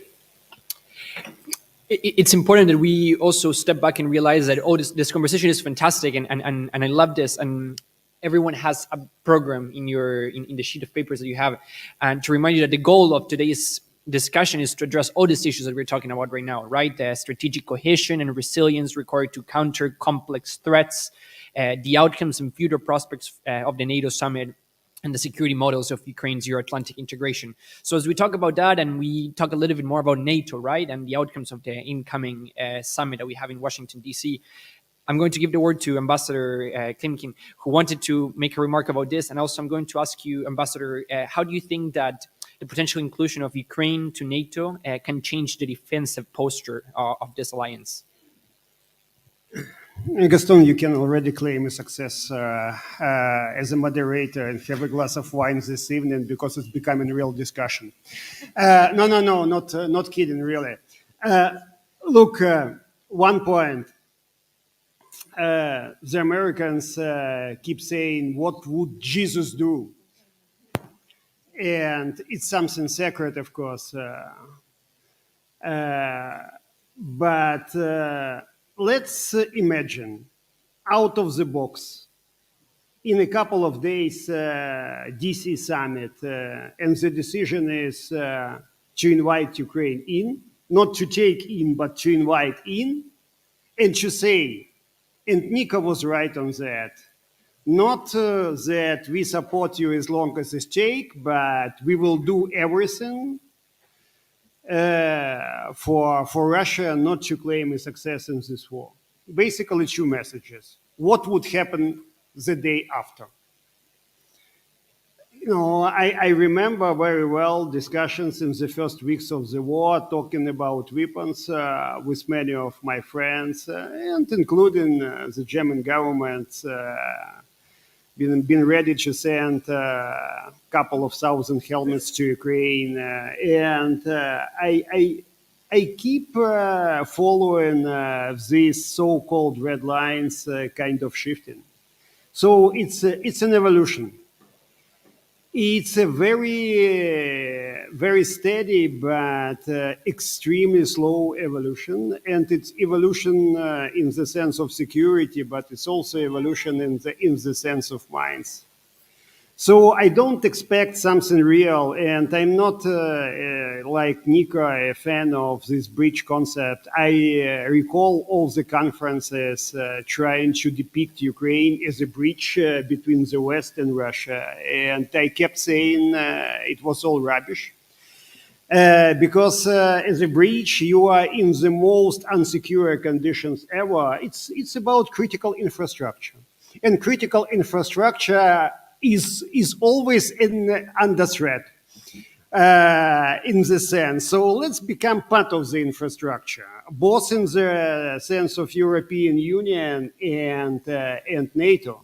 And for me, and I have a lot of friends, kind of friends I respect for many years, who believe this war can end only with a clear message about our membership in the European Union and in NATO. It's about new sense of the world. It's about also a new sense of the rule-based world, because I fully agree, the rule-based world shaping up after the Second World War is over. The trust is zero, credibility is zero, and the world has changed because of China, because of many different realities. And the fundamental problems here are about security. But first and foremost is about technology, about AI regulation, about new sense of arms control. It's completely different. And I fully agree we need a new strategy of deterrence, but also a new strategy of containment. The only point who gonna be leading on these strategies. If it's again United States and Europe kind of following, it's gonna be a fundamental failure for me for Europe. Because if you ask me, and in my 30 years of diplomatic and political experience, I worked both with Democratic and Republican administration. After these elections, there are going to be less United States in Europe, and it's Europe not just strategic but vital existential interest to not to prevent it, but to make it the other way around. And for that, you need a real leadership, because whatever and however you consider Emmanuel Macron wrote all these points about NATO branded, but one point from him was something I really liked. And it's a very simple point. The existence of Europe is not guaranteed anymore in the 21st century. We have, of course, different understanding and different definition. What does it mean? But us now becoming part of Europe, not just historically and mentally, what the Russian leadership would never ever accept, but also strategically, politically, and legally because of the start of the negotiations.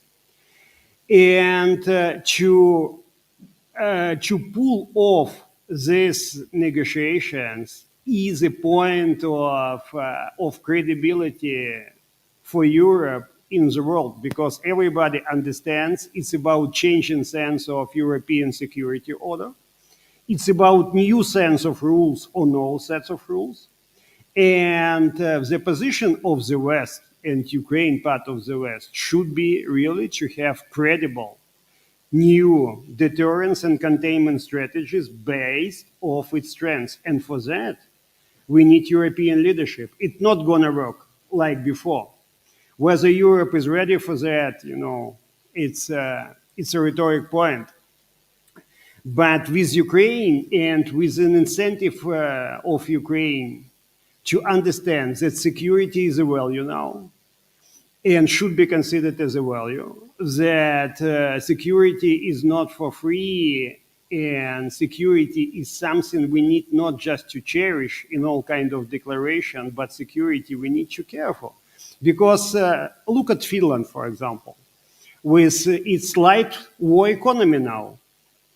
Why not another EU member states? What is possible in Sweden is unfortunately not possible in other EU member states. And for me, and it's my second point, firstly, it's about strategic leadership, which is not there, and it has to come.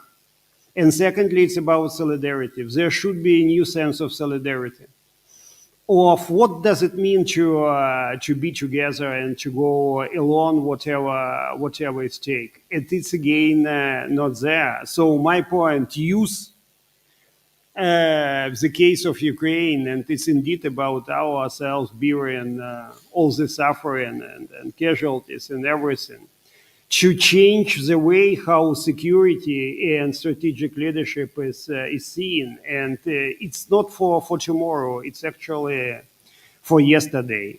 So my point, to cut it short, Washington summit will be a missed opportunity for me. But it's not too late to start talking in a different sense with the Russians, with the others, and say it's about us to understand what should happen. And I fully agree with the point. It's probably not wise to write in the NATO document that NATO is kind of let's be politically correct, contained in China, because for the Chinese, NATO in the Indo-Pacific region, it's something which is is a big beast. But fundamentally, the Chinese have no special feeling and no special sympathy for the Russians, not at all. At the end of the day, it's about getting the next set of the rules. It's a kind of new rules-based world, and without European leadership, it's gonna be existentially difficult for Ukraine, but at the same time, it's gonna be existentially difficult for Europe. It's really my point. For me as a Ukrainian, it's about myself, it's about my fellow Ukrainians, it's about our country and our nations.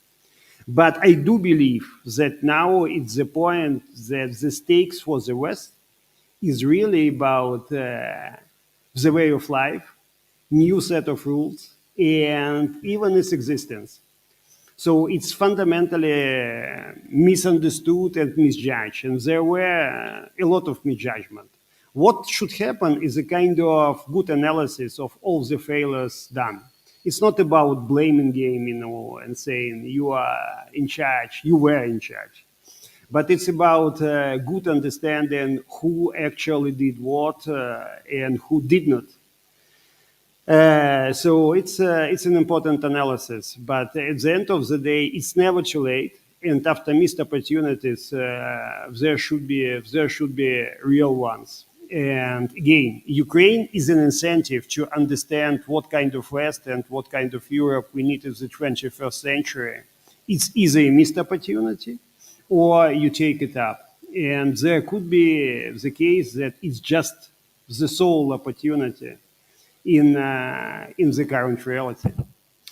Thank you, Ambassador Klimkin. I see Marina reacting, and I also know that you were the one that mentioned China in your remarks. I also remember what Diana said about China. So what is your reaction on this? And Nico, I have not forgotten about you. We'll get to you here in a second.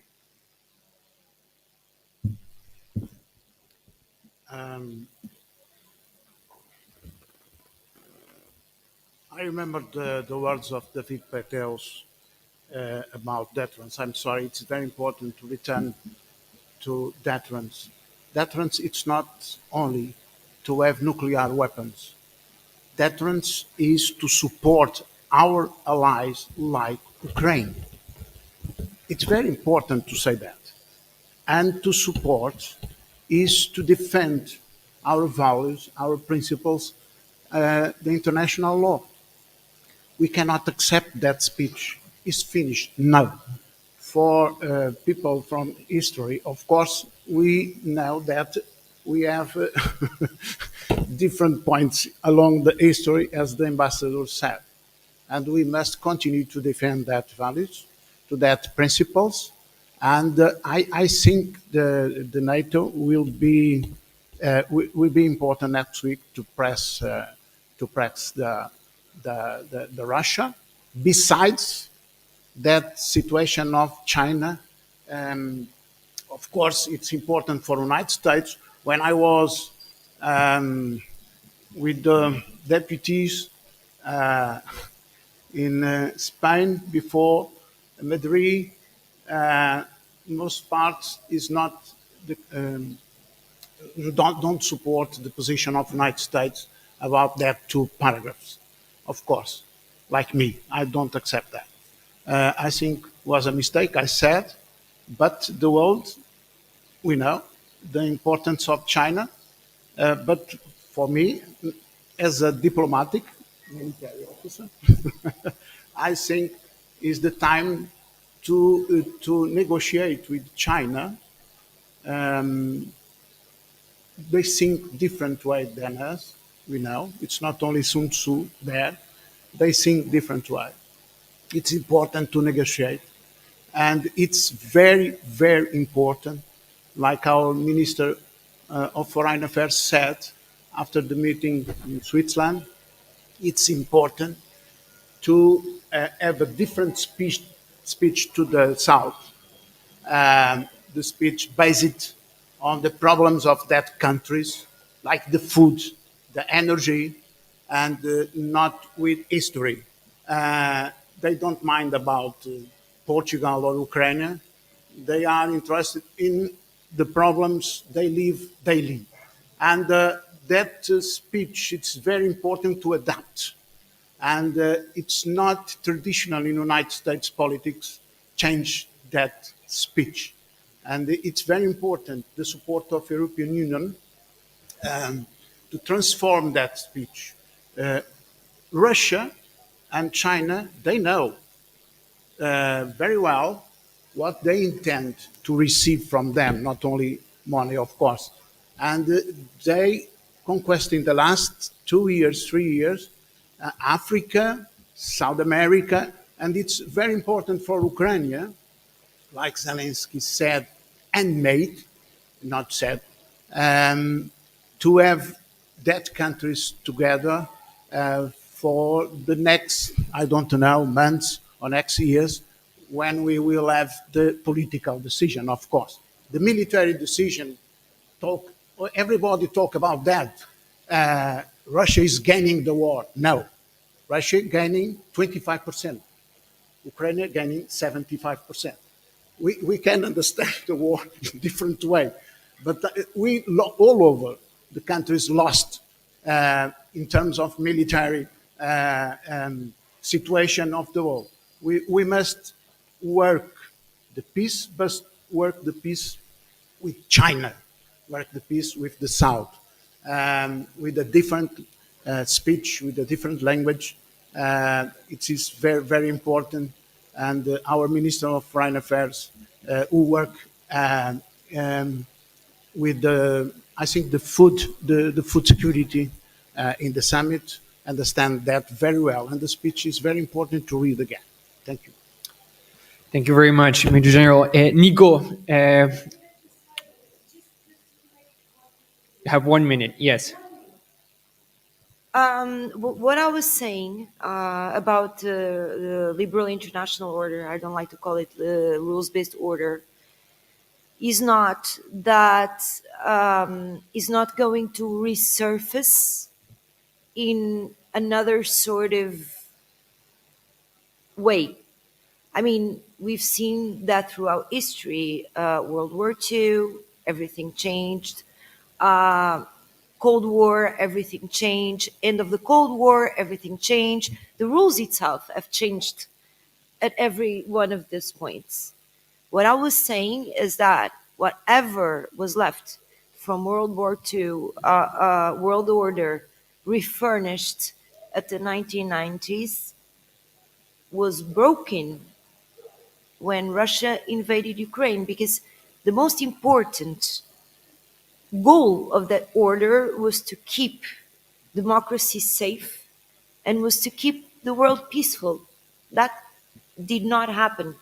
the major rule was broken by Russia. So whatever is going to come next, it doesn't mean, as I said before, that the West is going to lose for China and Russia and autocracies.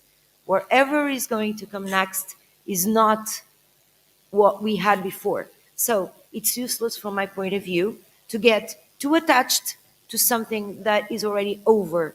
It's better to do as Roosevelt did during World War II, to start to think about what's going to happen after the war and how can we look at peace again through liberal ways, but knowing that the world has changed. I'm not saying that liberalism is gone for good in the world. I'm just saying the way it was, it's no longer. And it's really important to make this point because I'm not trying to say that we are over about what we do believe. We are over about the world we had, which is something completely different. Thank you very much, Diana.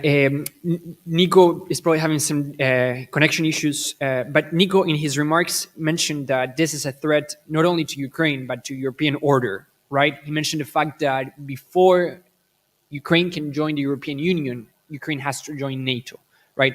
So very briefly, I want to ask if anyone in the panel would like to make a comment on that, and we're going to open it up to questions to the gentleman over there. Does anyone have any comments on that? It's actually the point I've been making for quite a while.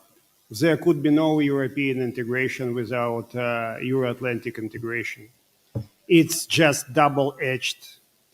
And the famous notion of our European integration is geopolitical is also about Putin trying to disrupt our integration in whatever way possible. I was chief negotiator for our Ukraine Association Agreement, EU-Ukraine Association Agreement, sorry.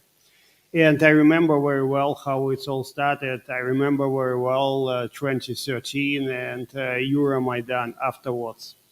A kind of trap, trap of thinking to believe that EU is something different, lighter for the Kremlin is a fundamental misjudgment.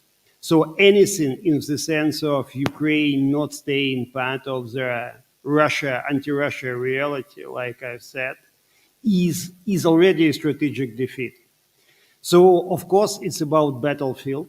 Of course, it's about everything else. But it's also about understanding that our European integration and because of that, the future of the European Union should be secured.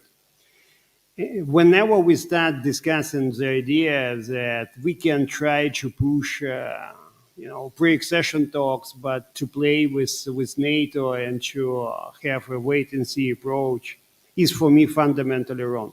It's two sides of the same. So I fully support Nick. I've been making this point all the time. But in the same way, it's not about threats. It's a fundamental interest of the Western Europe to take up this approach because it's kind of understanding how Europe should feel far stronger and actually perceived far stronger in all these actions. Thank you, Ambassador Klimkin. We have 7 minutes. I'm going to give the floor to the gentleman over there. And if there is any other question, we can take maybe 2-3 questions and open it up to the panel. Thank you. Thank you. Thank you. Thank you, all of the panelists, for the interventions this morning. I would like to raise essentially one practical question. And what about the visit that Orban made to Kyiv yesterday? And the proposals he made there. What does this mean? The other thing, recalling my experience in China, is that any public tough position against China never works. And public tough position. So, any other questions? The gentleman over there in the front row. Everybody, thank you so much for all the nice discussion. Diana made a series of statements here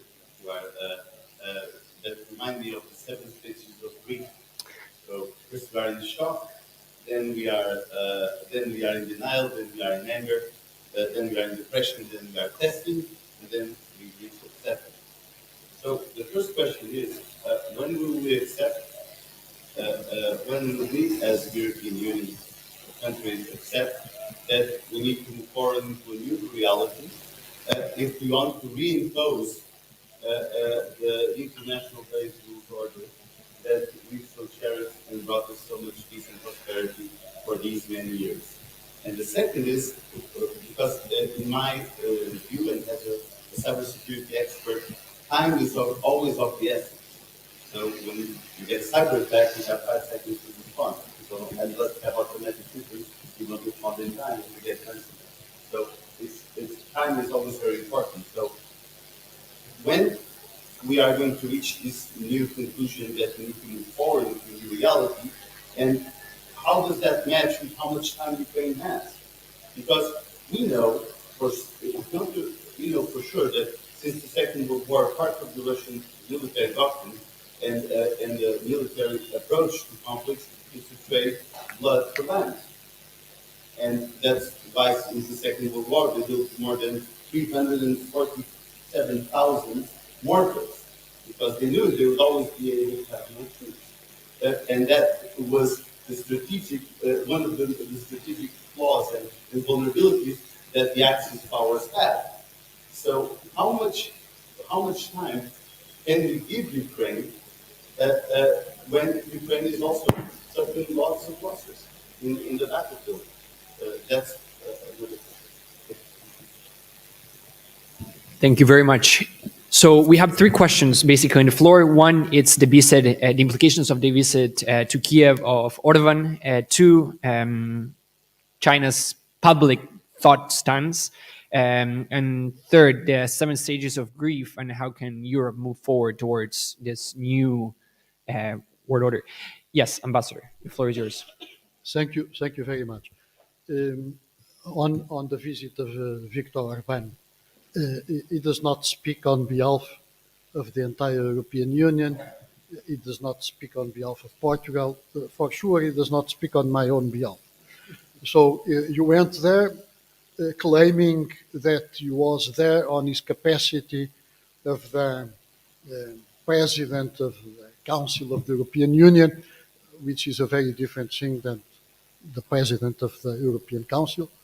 You went there with this set of proposals. I would not attach too much importance to that. Even in the trio of presidencies encompassing Spain, Belgium, and now Hungary, that is not part of the program, of the joint program of the trio of presidencies. So it is his own responsibility, probably also the responsibility of his constituency, but I would not attach too much international, especially not too much European Union importance to that. A word on China, and I think it was an unfortunate move from Viktor Orban, probably nothing totally unexpected, but for sure geopolitically unfortunate. On China, and I leave for the experts on China, I entirely agree with you. We used to say that China is simultaneously an opportunity, a challenge, and a threat. We need, obviously, to have a much more sophisticated view about that. It is not everything at the same time. China could be an opportunity, could be a challenge, could be a threat, depending on the sector that we are discussing and on the geography that we are discussing. Let me give you a very concrete example. The companies that are responsible for the handling of the Panama Canal in both sides, Atlantic and Pacific, they are all Chinese.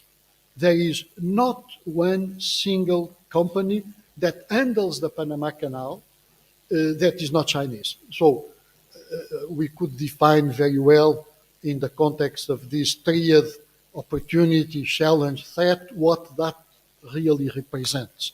But we need really to have a very sophisticated view about China. We Portuguese, we have this national fantasy that we know China because of Macau.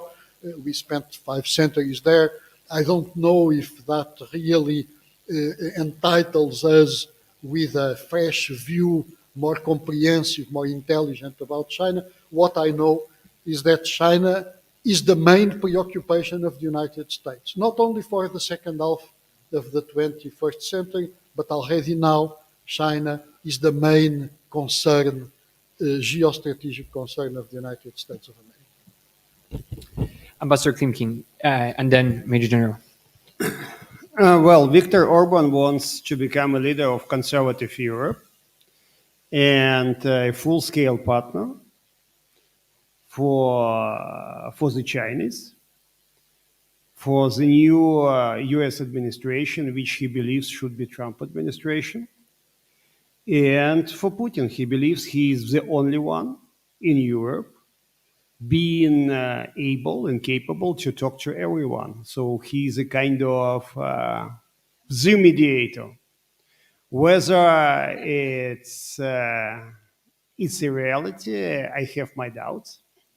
But he's playing so far strategically. He's playing, I would say, reasonably well on many fronts. On China, the Chinese are not interested in Putin to win, but Chinese are not interested in Putin to lose. The Chinese needs Russia on the hook because their fundamental and very deep preoccupation is that in some moment in time, the West would be able to get sort of change in Russia and kind of change the reality in the sense of Chinese-Russian partnership. And the optics in DC is just about China and Asia. Any conversation starts with China and ends up with China. But the same in Beijing. If you talk to the Chinese, it's all about US. You know, Europe is interesting. Let's have a different sense of relations with Europe. And Chinese leader, recent visit was an interesting exercise. Whether it would be paying off, let's see.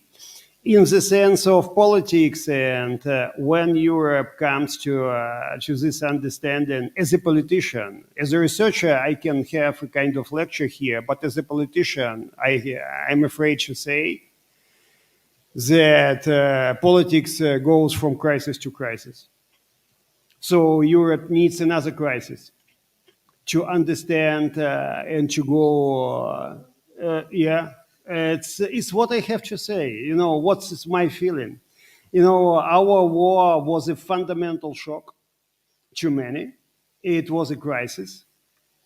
In some moment in time, either Europe gets strategic leadership, which is very difficult so far to develop, extremely difficult, I would say, or it's going to be another crisis.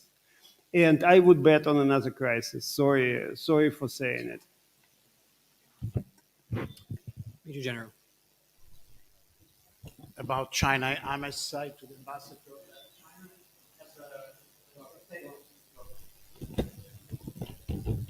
that About China, I must say that China has a strategic concept, and the main political objective is the construction of a new era without United States in center, but respecting the international law. It's very interesting always.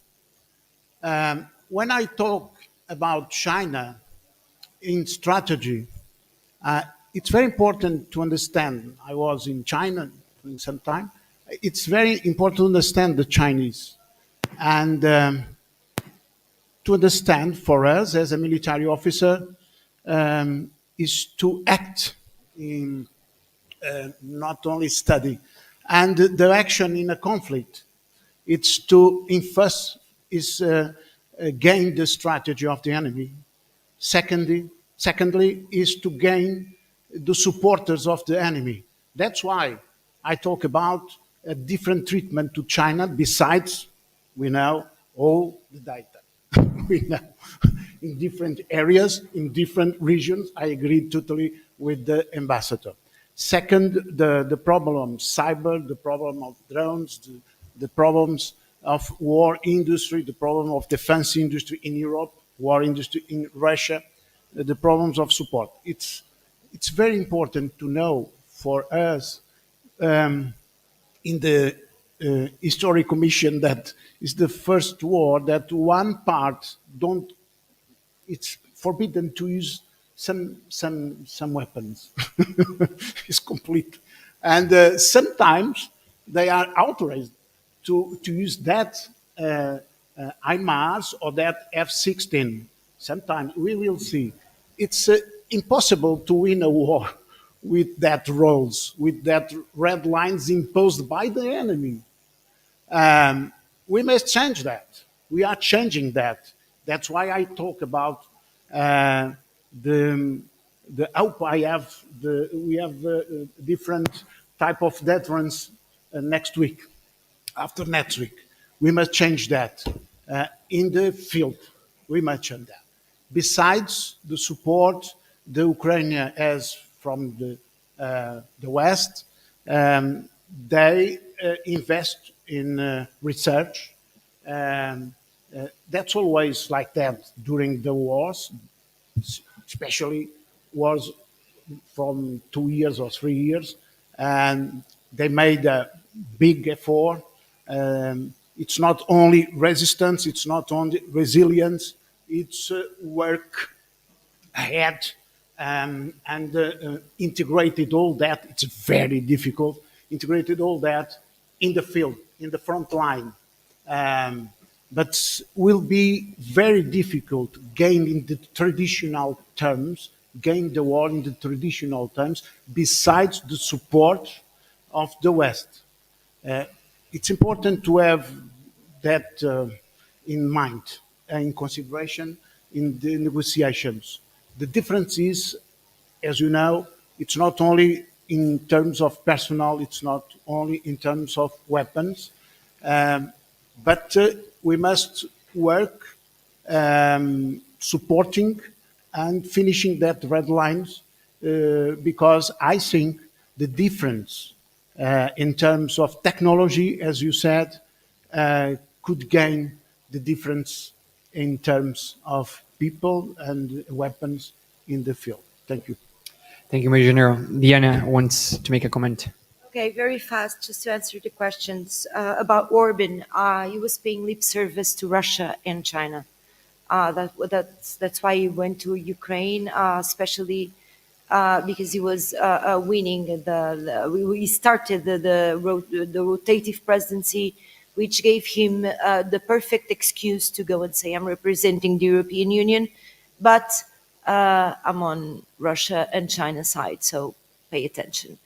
I would like to see Europe being strongly, very, very strongly against what Orban had said. But again, you need to you have to be very tough when things like this happen. So I'm not sure it's going to happen the way it should. About the 7 stages of grief, João, for Christ's sake, I don't want things to go that way because acceptance, I don't know much about psychology, but as far as I know, is acceptance, which is the 7th stage, is to look at the things they are and say, okay, that's fine. I can live with that. And I don't think that's what we really want to happen. So I'm always using the term changing mentalities because it's exactly what I think we need to do. If and when it's going to happen, I'm not sure. I'm sorry that Nico is gone because I would really like to listen to him. talking about the elephant in the room that we didn't talk about, but it's, in my opinion, one of the major problems on the European Union, that is called Germany. It's Germany that actually is, well, it's not only Germany, but Germany is pushing backwards in a lot of things. So I think the key is probably over there somewhere. I don't know exactly how it's going to happen, if it's going to happen, but I would say that the major problem in Europe for changing mentalities, changing mind, changing caveats, changing positions at this point is Germany. It might happen two ways. Either Germany really, if it happens, either Germany really changes its position and assumes a leadership role in Europe that is more proactive towards Russia, or is going to be surpassed, overlapped, I don't know exactly the expression, by other countries like Poland, that is spending almost 4% of its GDP in defense these days, and it's going to have the most formidable army in Europe very soon. And so one of the things is going to happen. What I would like to happen is that both of them understand one another and start to see the world as it is again. Not acceptance, it's about changing mentalities again.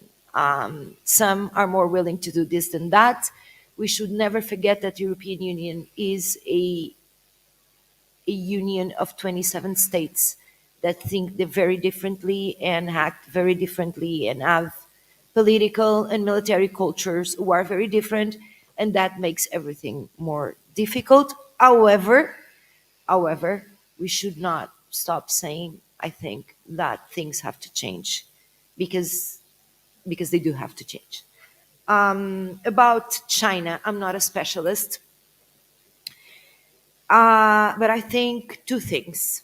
First, as Mr. Ambassador was saying, and I do agree, we need to convince the United States to stay in, at least until Europe has autonomy regarding military autonomy regarding the United States. But the thing is, you do not convince someone to stay in to look for your own interests without giving something in return. And it doesn't matter who is going to win the elections. What the United States wants now is to contain China more than anything. So either you play along, or probably what's going to happen is that the United States is going to take its resources little by little from Europe, as it has been doing for the last, I would say, 20 years, but now in a more definitive way, towards Asia. So we Europeans also have choices to make regarding other countries that are not Ukraine or Russia. Finally, I think I said everything. I answered the questions. Diana, thank you very much. If there are no more questions, I think we're a little bit over our time. There any other questions in the room? No? That being, yeah, very quickly, and we're going.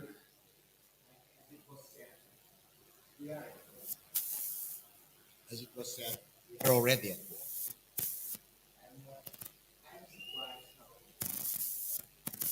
On the other side, of course, there's an effort of propaganda war. On the Western side, very little is being done. We don't moralize our own public opinion with facts of the weakness of the Russian military machine. A number of people, they have already lost 543,000 personnel, military personnel. They are losing at the rate of 30,000 per month. They already lost 8,000 tanks, all these things. But the economy is also suffering.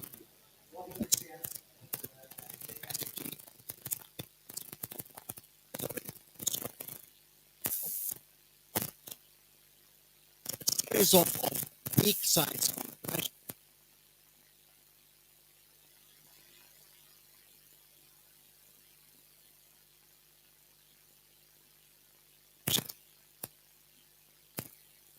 and de facto it's not. Is afraid of Ukraine. Facts that one should put up, and I'm.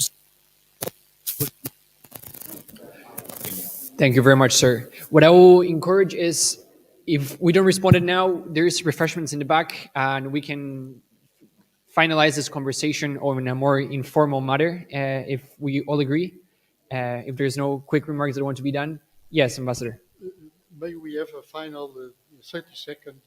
But if I give you 30 seconds, you please respect it, okay? No, yes, thank you. But I will do, we will prevail in Ukraine. Russia is going to lose, and the international rules-based order will be reinvigorated after the defeat of Russia in Ukraine. Only to finish on a lighter and more optimistic note, a debate that was immensely educational to me, very informative, but sometimes very grim, and I needed really, for the sake of having some optimism about the future, to say what I just said. Thank you very much. I fully agree. As a Ukrainian, I have to be an optimist, but I have also to fight for my optimism. Optimism is not for free, but I'm quite optimistic on us and the West to win, but we need to start fighting, because otherwise, without raising the stakes, you never ever win any fight. And to explain why we are fighting, it's also in a way our job, what we've been also doing here. And thanks a lot for everybody, and of course for the moderator for this good discussion, which was also very good for me. Diana? Very, very short note. Thank you so much. It was a really nice discussion. We have very different points of view, which is really good. And Mr. Ambassador, I so hope you're right. I so hope you're right.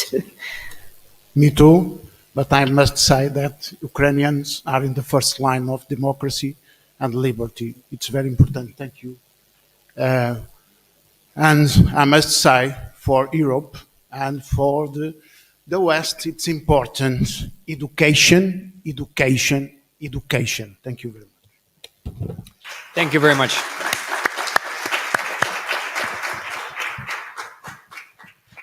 Thank you very much to everyone. And with that, we're going to adjourn for the day. Thank you.